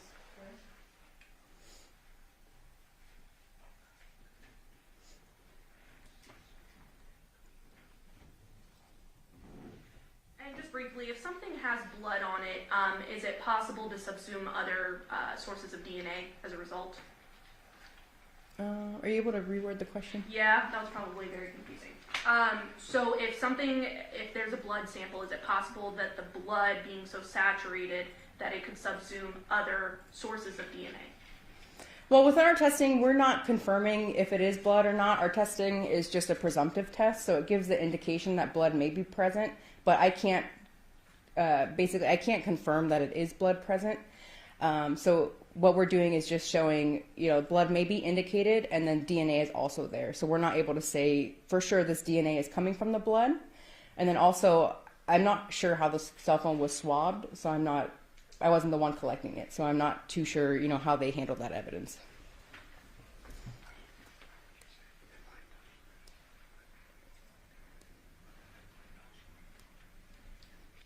So if I were to touch an item, with my finger, for instance, but then my nose started bleeding and it went on the item, would that make a difference? Well, in that case, I wouldn't be able to tell, if her DNA came from the skin cells or if it came from her blood. Essentially, it would just be showing that her profile would be present. Past witness. Follow-up question. This is my cell phone. I handled it. You'd presume that my DNA would be found on this, correct? Yes. And that would come from the epithelial cells of my fingers on this cell phone, correct? Yes. So presumably, if a person handled the cell phone or carried it, you would expect to find that person's DNA on the cell phone, correct? Correct. And in reference to the cell phone that you had tested, only Johnathan Willette's DNA was found, correct? Correct. No further questions. And no foreign DNA, correct? Correct. On the phone? Correct. Nothing further. Any follow-up? No, Your Honor. Ladies and gentlemen, the jury have any questions for this witness? Okay, please write your question and forward to the table with your name and your jury number.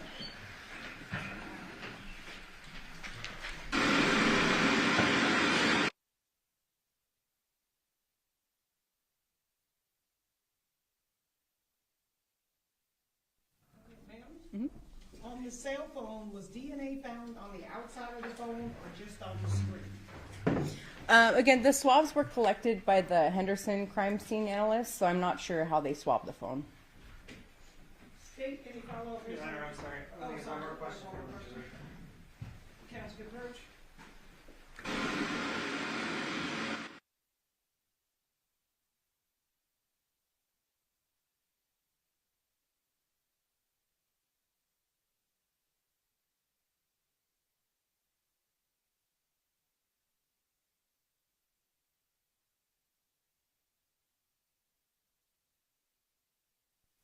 Ma'am, there's been testimony that Devyn and the kids touched the phone. Why would there not be DNA?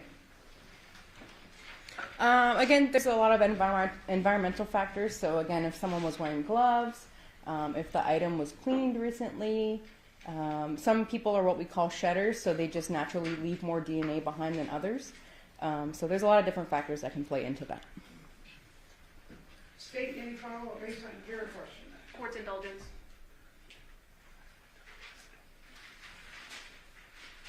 It's possible any item that I touch, I could not leave DNA, correct? Correct.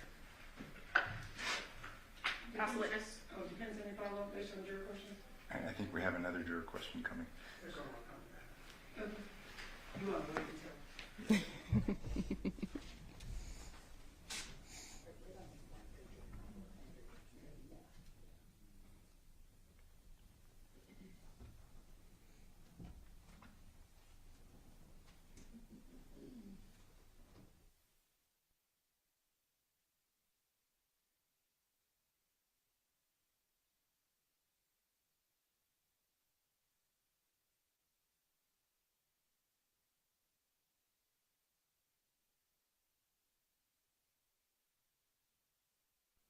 Ma'am, would a child be less of a shedder? I don't have any indication for that. We don't really study that within the laboratory, so I'm not sure. Okay. State, any follow-up based on that additional question? No, Your Honor. Does the defense have any follow-up based on any of the juror questions? Just briefly, you have to rely upon what's provided to you, correct? Correct. We just receive a very brief case scenario, so I don't know, much of the information. I only know where some of the swabs are coming from, and then the parties within the case. You have to rely upon law enforcement, presumably in this case, that collected this evidence and ultimately turned it over to you, correct? Correct. Thank you. No further questions. Any follow-up on that, State? No, Your Honor. Do the ladies and gentlemen have any further questions for this witness? Okay. Please write your question on a four-sheet paper with your name and your...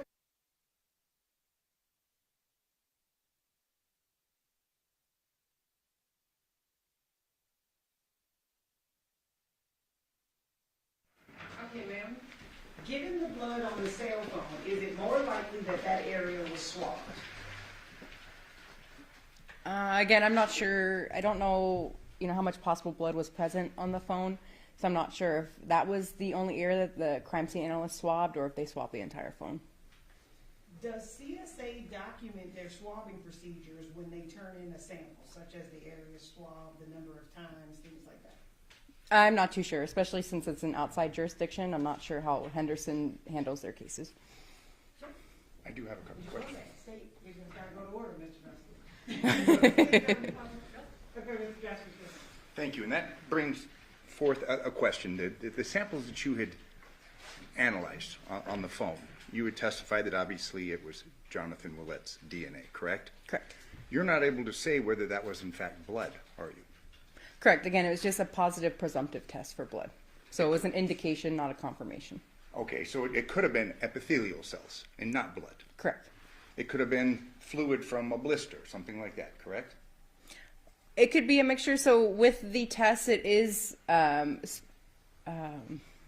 It gives the indication that it's blood, so not, we're not going to have all these different substances that would give or a positive test. There are a few things that could give a false positive, like there's certain food, like enzymes in food that can get, I can't name one off the top of my head, but there's different things like that could give a false positive, but the test is specific to enzymes within our blood. But you can't say that it was blood, correct? Correct. I can't confirm that it's blood. Thank you. No further questions. Any follow-up based on that? No. Do the ladies and gentlemen of the jury have any further questions for this witness? Okay, seeing no response, ma'am, you are excused. Thank you very much for your testimony here today. Thank you.